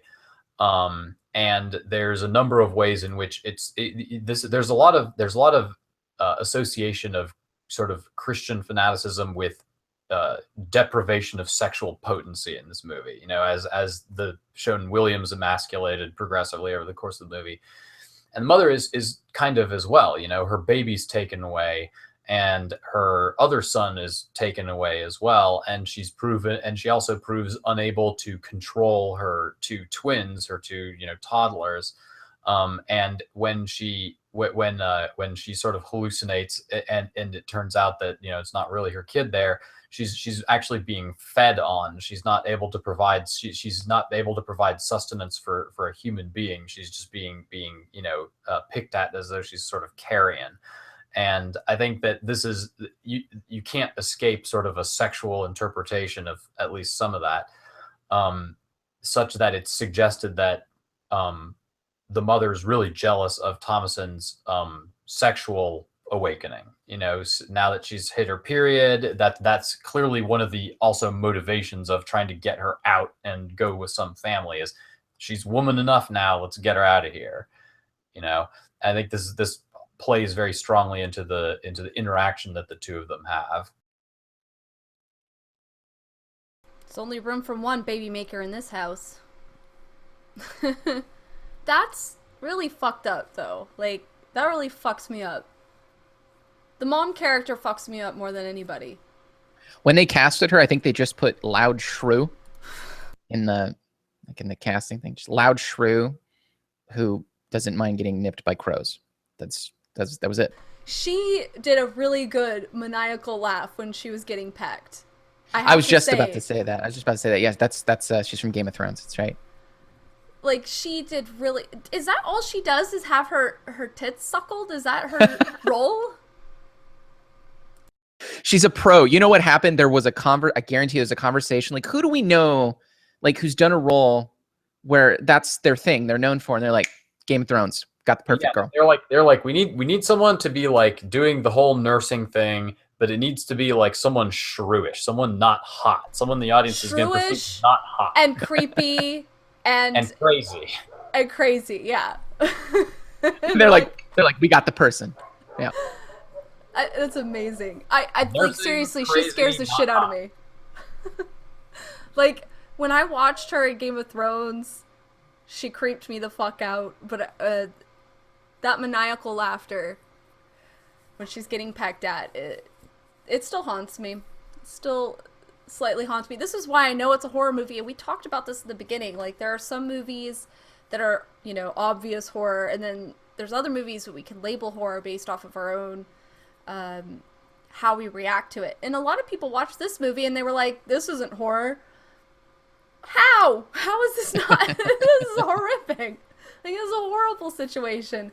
What we need to do is get crows to attack their nipples. They'll see it's a horror movie very quick. I mean, babies getting churned like butter and moms getting their tits pecked out by ravens or whatever the hell that was. I'm like, no. Have you guys seen The Village, by the way? Have we all seen The Village here? Yes.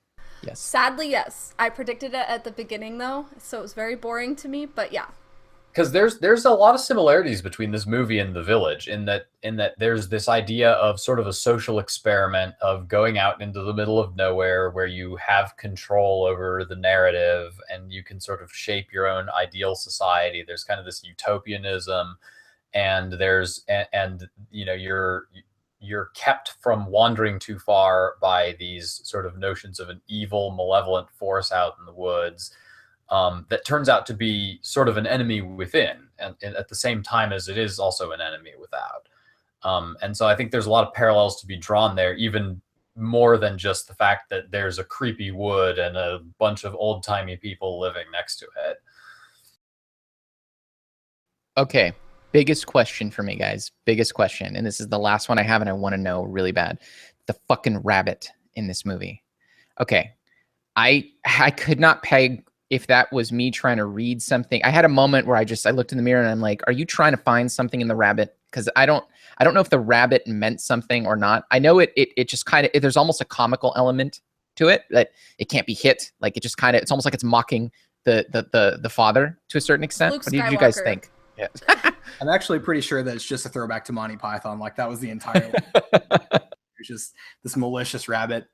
No, like, I do think, though, like, obviously, if you think about it, you know, Black Phillip, of course, isn't literally Satan, and, you know, at the end of the movie, we do see that figure of a human being, like with the cowboy boots and, you know, whatever.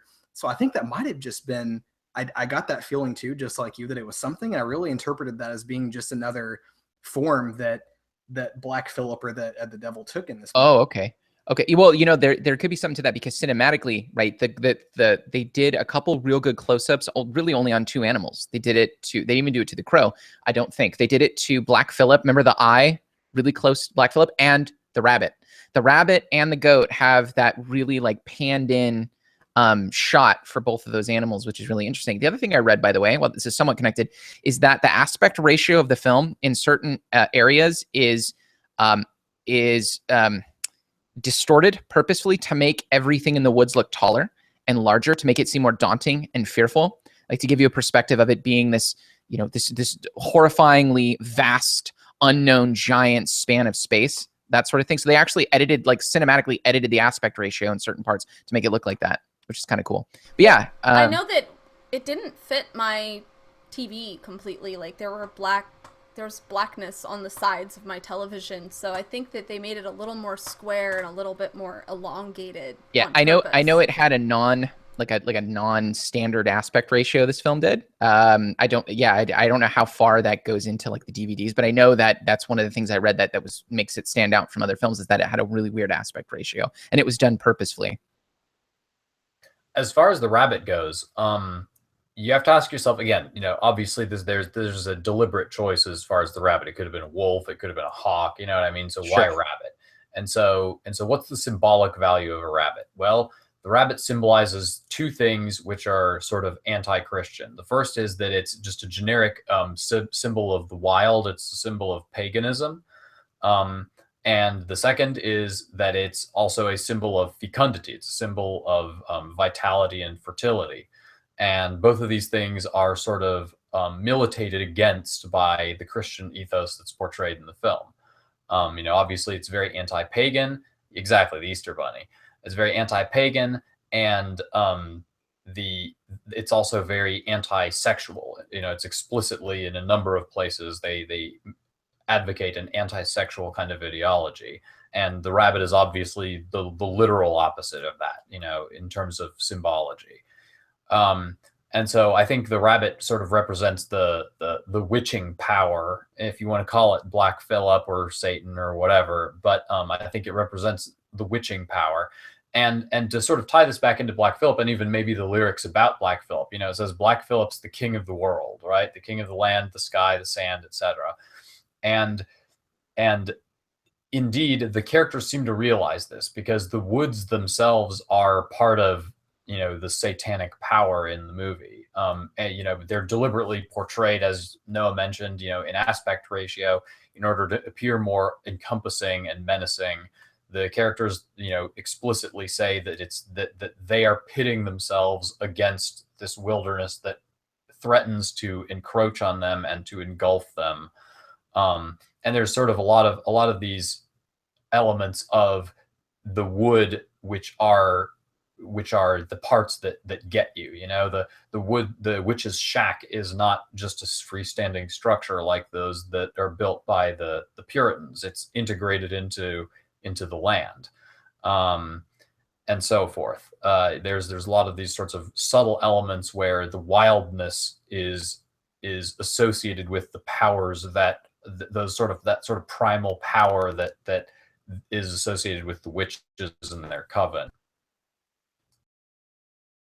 So, as far as the nature part of the evil, that's actually something that is talked about in the Bible, that the devil is ruling over this particular land, that he rules over the earth at this point. The wastes. So, it totally fits in to what they are going to hell. They're already in hell.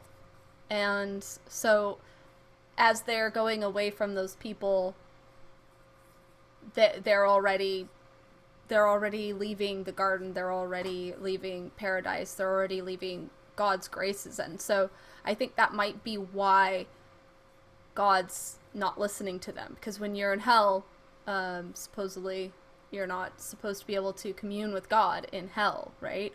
So I think that might be why they are so completely isolated in reality.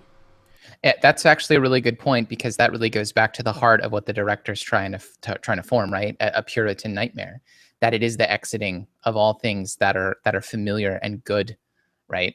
That I think that's a great way to look at it, because all of these things, if you're a Puritan family, is they're not going to be good things, even if you try to couch them as good things and noble things and virtuous things, right? Antonio, I think if there was any large sort of thing that I could sum up about this film in terms of its appreciative value, it would be, and Antonio said it much better than I probably will, but the idea that, that they're doing this to themselves to a certain extent, that if you see this as a Puritan's nightmare, in the sense that God's not listening, but there is a devil, there's a devil, and that God is absent. All of these prayers and all of the ways that they're acting, all of the neuroses that's starting to happening in this family is being done by them because of how they view the world and the powers and principalities beyond them. And I think and again, I think that ties back into maybe Satanism, in the sense that that's the bad part of the film. That's the thing that's hurting them the most. It's not necessarily the witches. It's that constant trying to evaluate and fix in situations in which that is just going to make it worse. I always go back and harp on Nietzsche, but Nietzsche said that Christianity came into existence so that it could lighten the heart, but now it has to burden the heart, so afterwards to be able to lighten it. And I think that this film is a perfect highlight of that. It is their way of so heavily interpreting everything that is happening to them and couching it within a very, very puritanical way, a very theologically heavy way, everything that happens to them, a very self-deprecating way, that it spirals things out of control. This lighting is really scary. Oh, this is awesome. I'm just going to do this from now on. This is going to be my new lighting. This is it. Black Phillip. But yeah, I don't know. That to me, if there was anything I could draw from it, I think all of these things sort of connect. I think everything we're dancing around sort of connects. And I think if there is anything, I'm going to keep going back to this because I'm realizing this is the theme tonight. If there is anything that kind of stands out, is hard to interpret, kind of hard to fit, like any puzzle piece that's kind of difficult, it's those fucking kids. It's Jonas and Mercy. Everything else pieces together. Do you know what I mean? Yeah, really weird. Dude, like aside from the kids, like everything that you said leading up to that, I'm sorry to cut that out. But like everything up to that, I feel like really leads into kind of like what my main takeaway was too. So yes, this might be a Puritan's nightmare, it might be a puritanical nightmare, but it's probably not a nightmare for everyone, because even in hell, and yes, in the wilderness, after all, it is better to reign in hell than to serve in heaven, as long as you have the courage to rule and to reign, right? Anyway, so like I felt like that was probably like the big cathartic element to me, right there. It's just like that's probably the big message, and probably one of the main reasons those pesky Satanists love this film so much. You know, do you guys have anything else you wanted to add? The only notes I have that we haven't covered are sort of little minor things, like how I noticed little omens in this iteration of watching the film. Things like the crops dying, the chicken eggs, the goat milk, the apple, all these little very obvious things that sort of show that we're not in Kansas anymore and shit's about to go down. Other than that, I think you guys pretty much covered like everything that I wanted to say about this movie. I just want to highlight again how anthropologically authentic this movie is. Almost everything in this movie does have some sort of, they note at the end of the movie that, we were super authentic, and a lot of the dialogue is even directly from period sources and blah, blah, blah. And a lot of the movies kind of take a gimmicky approach in that regard based on a true story. Is kind of infamous by now, I think, on that note. But this movie really does bring it home as far as knowing its, 17th century witchology. Like, for example, the baby paste, it's flying ointment. It actually was a thing that was claimed in witch trials of the period, where, they'd smear mashed up baby on themselves and that would let them fly. And a number of other elements, like the eggs, for example, the witch souring the eggs and the milk, turning the milk to blood and turning the eggs to sort of bloody embryos, cockatrice embryos. And again, I want to emphasize that all of these are fertility symbols as well, that are being directly impacted by the forces at work in this movie. But anyway, it's all very, very period accurate. The dialogue's very accurate. The buildings are fairly accurate. Although one thing, the only thing I didn't really like about the accuracy of the movie was there's no fucking way they put those big ass buildings up in like a season. Absolutely not. Like anybody who's ever built a house by themselves knows there is no way those structures went up under the power of one adult male and a bunch of kids and a woman. Especially William. Can't even hunt a fucking rabbit. Think he's going to build a house? Yeah, he's no good at nailing things anyway. He's only good at chopping them. Burn. Take that, William. No good at nailing things. Yeah, that worked on many levels. God. Bam! That was the biggest burn of William ever. It was a bigger burn than when he got gored by the goat. Yeah, he got nailed. Jesus. He did. That is so jacked up. That's jacked up. So bad. I guess the only thing I want to add is, I'm watching a whole bunch of older movies and stuff. I will recommend to you guys, and you can watch this on YouTube. It's an older silent film. I don't know how it's pronounced. It looks like Haxan, Haxan. It's a Swedish silent film, and it's like part documentary, part, hey, let's take all the documented sources and turn it into some fictional awesomeness about witches and witchcraft. And this That's is cool. an older, it's like early 1900s film. It has some great imagery of witches and Satan and all that stuff, but it's not meant to be taken literal. They talk about, what the beliefs were during these times, and then they try to make a fictionalized version of what people believed during that time period.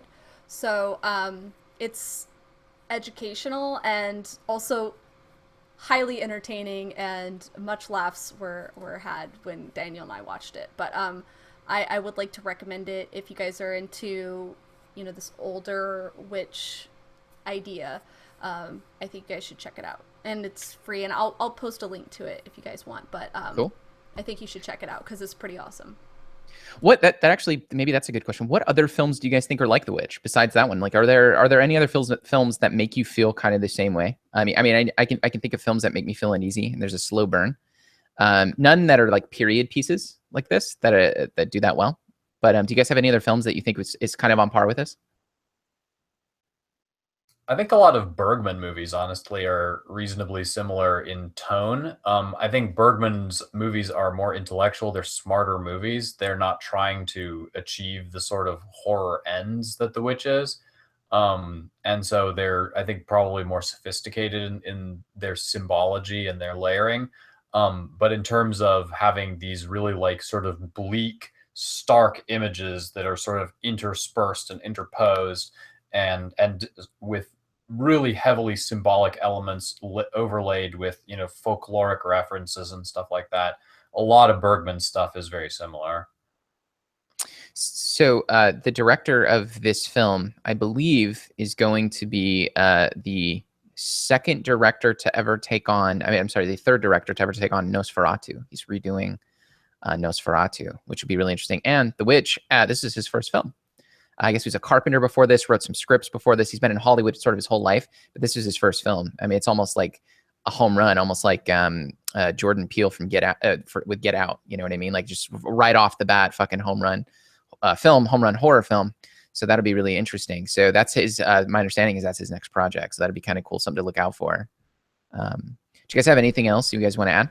Yeah, I saw that he was going to do Nosferatu, and I thought that was interesting because I just recently watched it. So he's like, I mastered witches. I'm good. Moving on. I was like, okay, I'm really curious as to where he's going to go with it.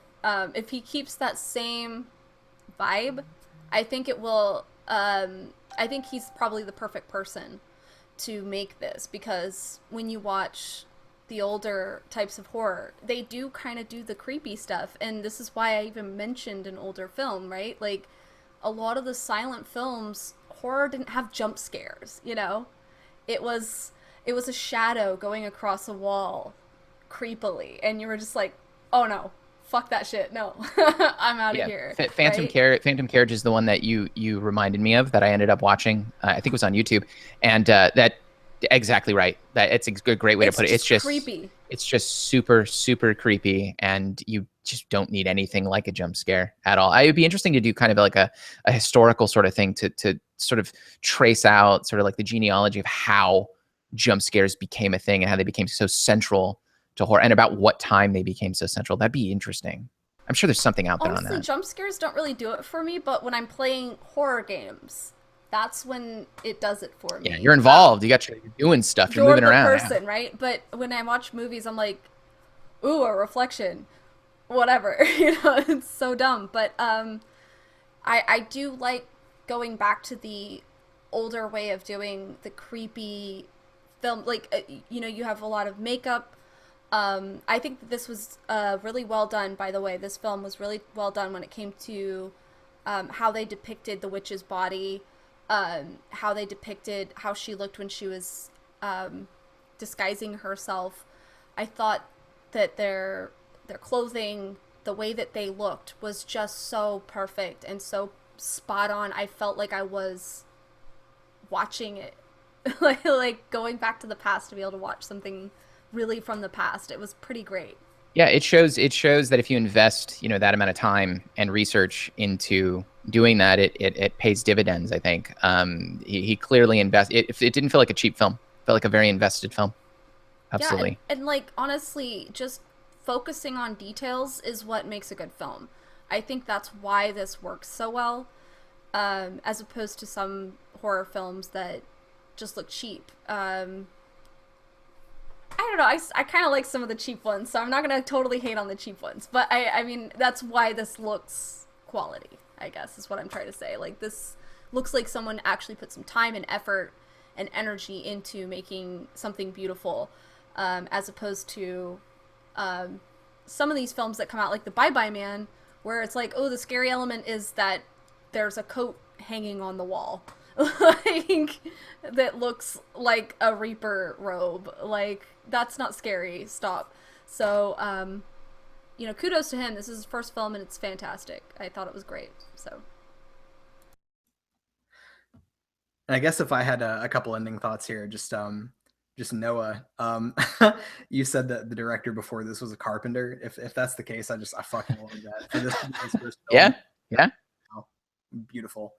And Antonio, it's really interesting that you said that this reminds you of something that Bergman might have done, because I have to say that The Seventh Seal is 100% my favorite film of all time. By the way, that the budget for that movie was $150,000, $150K, and it's literally the most moving thing that I've ever seen. It's beautiful in terms of just a piece of artistic, just a masterpiece. Love that film.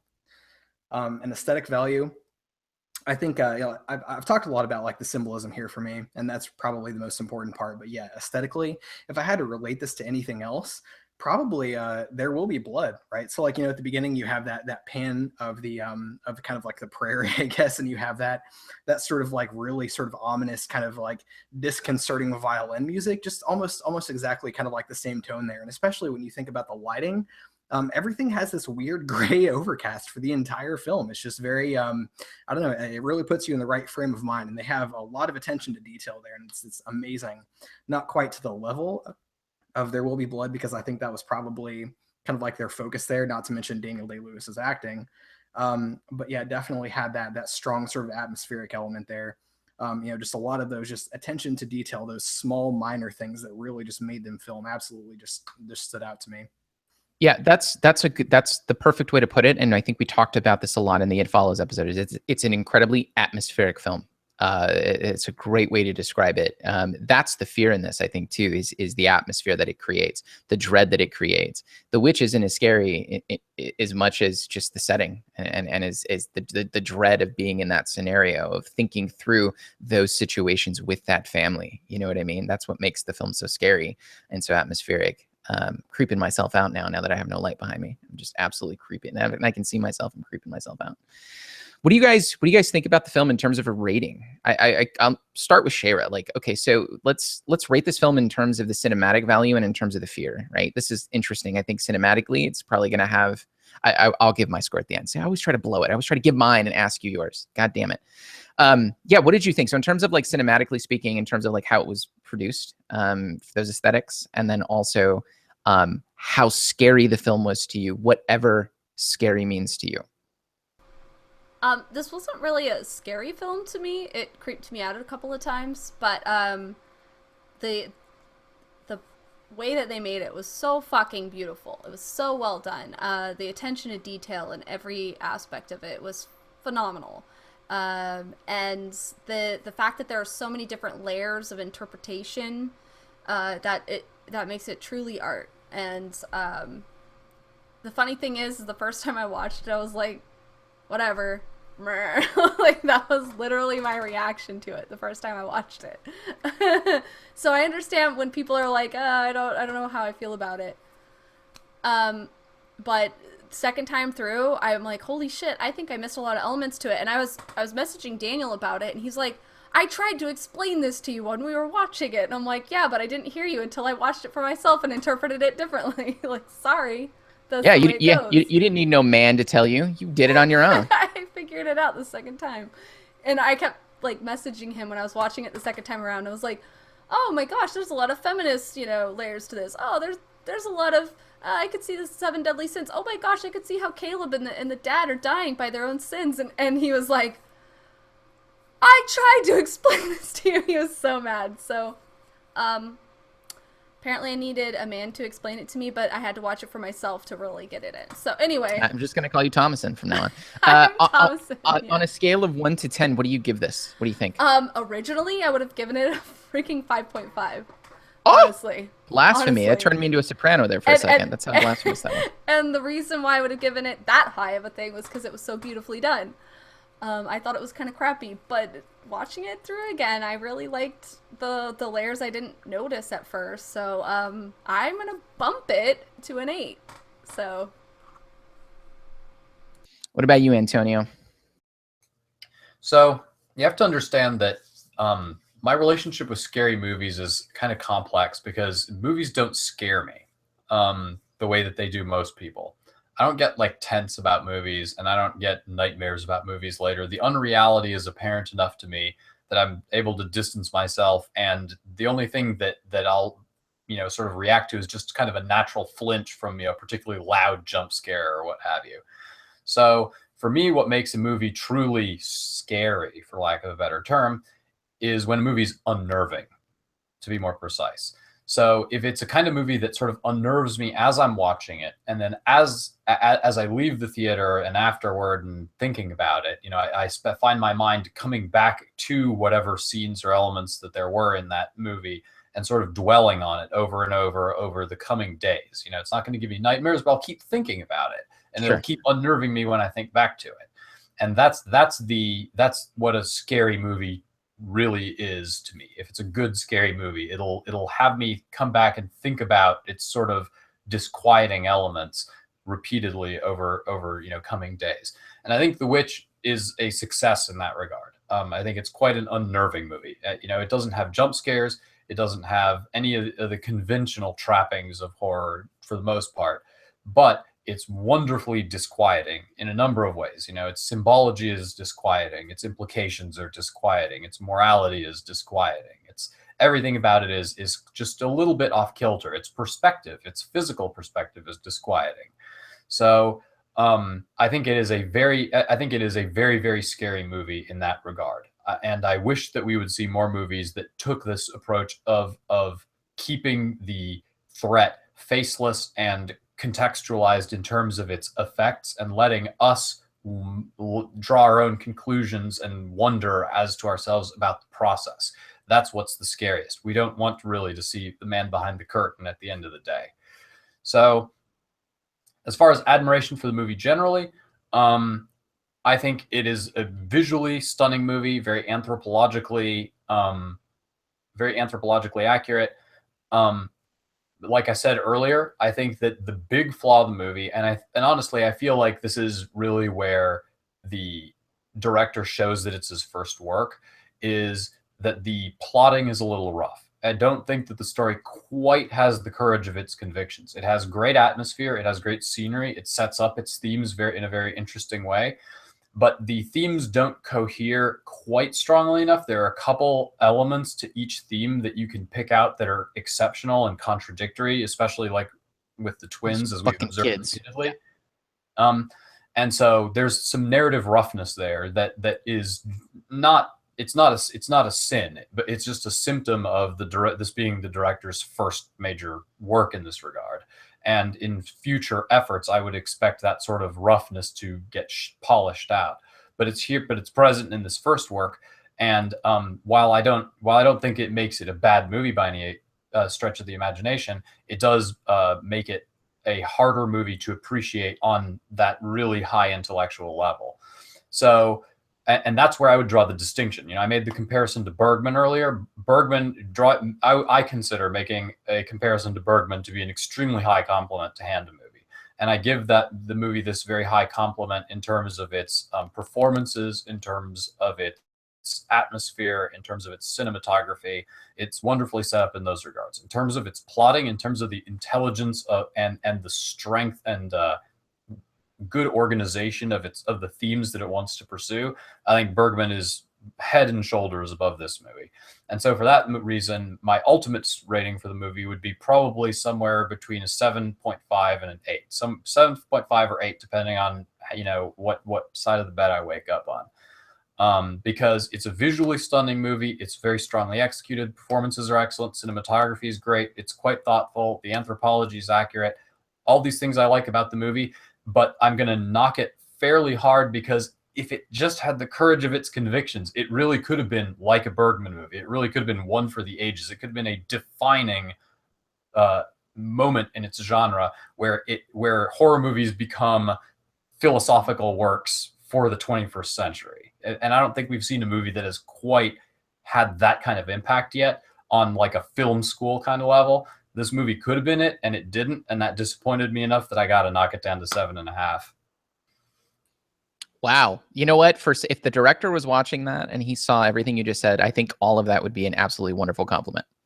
And it was made all the more horrifying by your cat behind you, who was staring at the camera very intently. That scared the shit out of me half the time you were talking. That was perfect. That's a great summary. This movie had a cloud over it. That's what I liked about it. It was dulling. It was just it felt weighty. There was like a weight on your back. It's one of those films where you could feel it. And it was extremely atmospheric, and I love films that do that. Same as you, Antonio. Films that unnerve me and unsettle me are films that scar you, as Garrett would say. Those are the ones that last that I like, and this film has that. I believe it or not, I've only seen this movie twice. I saw it once in theater and then once now. Yeah. I got to give this, one thing I love about you guys is you guys are hard asses with your scores. I'm so easily satisfied. I'm just so not like you guys. And I love that. Like if I even remotely dig a film, I'm quick to give it a high score. I'm like that with everything, like food and with beer and anything. If it's even remotely good, I'm like, dude, 10 out of 10. So I got to kind of rail it in for this because I respect this one more, I think, than to just kind of throw out a high score. I think in terms of my scoring, which I've sort of admitted is already kind of high, cinematically, I would give this movie a 9. And in terms of the fear that it induces, I would give it a 9 as well. And that's, I was going to say a 9 somewhat low for me. Jesus. That is really just based on the fact that I can sort of empathize. I mean, I'm not a Puritan. I've never been a Puritan, but I've prayed some of those prayers. I can put myself in a scenario where nothing is being answered, and then the horror of interpreting what that means and maybe doubling down or going backwards, the horror of either way, the horror of doubling down and letting that take me down the road of the witch, or turning back and reinterpreting and having just the same level, if not more fear in that. This is one of those movies that makes me think after it's over. It makes me think about, myself and my growth and my change, I should say. I mean, we don't couch it in terms of growth, but my change religiously. And it just put a stone in my shoe. You ever have a movie where you can't shake certain things from it and you think about it? I mean, It Follows did that for me. This did that for me. There's very few films that make me kind of always go back to it in my head and think about it. And I think Antonio, I'm with you in the sense that that's what I take to be fear for me. You know, my days of nightmares are somewhat over. I'm 33 years old. I still fucking dream about clowns. That's never going to go away. But like, you know, a scary movie to me is one that unsettles and unravels me and makes me think, and this one did that. So I'm going to give it a 9 in terms of the fear factor, and I'm going to give it a 9 in terms of its cinematic quality. And that's a lot for a first-time director. So this is, to me, one of the best films we've reviewed so far, in my opinion. So what about you, Ben? If you give this anything lower than a 9, I'm going to shoot myself. So. No, just to maybe I'll just go ahead and spoil it just to kill that anxiety, so that we know the end point here, so that we can appreciate the journey to get there. I am also going to give this a 9, and the only reason that it gets a 9 for me and not something higher is because I have an example of a 10. As I said, you know, The Seventh Seal is my favorite movie of all time, and that's the 10 for me, and like probably the benchmark for every horror movie that I watch is going to be that. You know, everything scales down from there, kind of. And really, I mean, the only reason that this doesn't get that level is just because I didn't have that emotional reaction to it that I would have to that movie, even though the reason that I love this so much is because it's so cathartic to me. You know, yes, it's a horror movie. And so like, if you watch this, of course, like you're going to have the group of people who don't connect to a movie. You're going to have the group of people who see this as really, really scary. But then you're going to have people like me who see this and don't see, you know, they connect to it, but it's not horrifying. It's, you know, it's almost like a good 6 months of therapy. Like I can see myself in Thomason's shoes. And if I had to make that choice, like just thinking to my own personal experiences, like if somebody put a book in front of me, I feel like my deconversion was such that even if that was the real scenario, like I feel like just as a big fuck you, I would put my name there. So like I totally I understand her position, and I connect with that so much that overshadows so many elements that you could maybe even critique or like, you know, discuss or debate about. You know, yes, we can compare this movie in terms of its atmosphere to other films. Yes, we can think about the plot, but you know, putting logic aside, like this connects with me in a really important way. And so yeah, like I give it a 9. That's what makes a film great, right? Is when you can connect to it in that sort of sense, and that's even better with horror movies. I think you know, who connects to a horror film, right? Like who talks about that? It's a somewhat rare thing, I think, right? I like that. I totally dig that. And you know, just to tack on to what you said, you know, I think a lot of people collectively did, at least in the circles that I think we all run with, and I think Shay was one of them. We did all sort of come from a group that put their name in that book. I mean, remember when YouTube, they did that dumbass blasphemy challenge stuff? Remember that? And a lot of people, it was, but you know, I joke about it, but to a lot of people, it was their remove thy shift, right? It was their put your name in this book. It was their way of deshackling themselves. And yeah. I think that in that sense, I can see how very much so how it would connect with a person who is deconverted. Did you guys have anything else you want to add? I can edit anything else you say back into earlier spots. Is there anything else in your notes that you guys wanted to cover? Are you guys good? Cool. Okay, I'm going to do my little outro here, and then we'll close up shop. So thank you for watching this episode of the Deadly Analysis podcast. If you didn't see the part where we all got naked and removed our shifts, shame on you. It was the best part of the show. We talked about bunnies. We talked about goats. We talked about Satan. We talked about 2 really annoying children. I think those children are on the level with Honey the Cat. Like that's how much of a wild card they are. Like it's just now I can't even. Anyway, so yeah. Anyway, if you enjoyed this really very strange episode, yeah, Jonas and Mercy, the true villains, just like Honey the Cat. It's never who you suspect. You know, it's never who you suspect in these films. If you enjoyed this very wild show this evening, check us out on Facebook and Twitter and our YouTube channel. Obviously, we have a lot of cool horror movies that we discuss. Next week, I think we're doing The Wicker Man, which is Antonio's. The original Wicker Man, by the way, not the fucking Nick Cage version. Bees in your face. The bees in your face. Nick Cage version. We're not crazy enough to put that on our. I would have banned Antonio from this group entirely if I would have seen that on the fucking list. So we'll be doing that next week. Thank you guys for watching, and have a good night.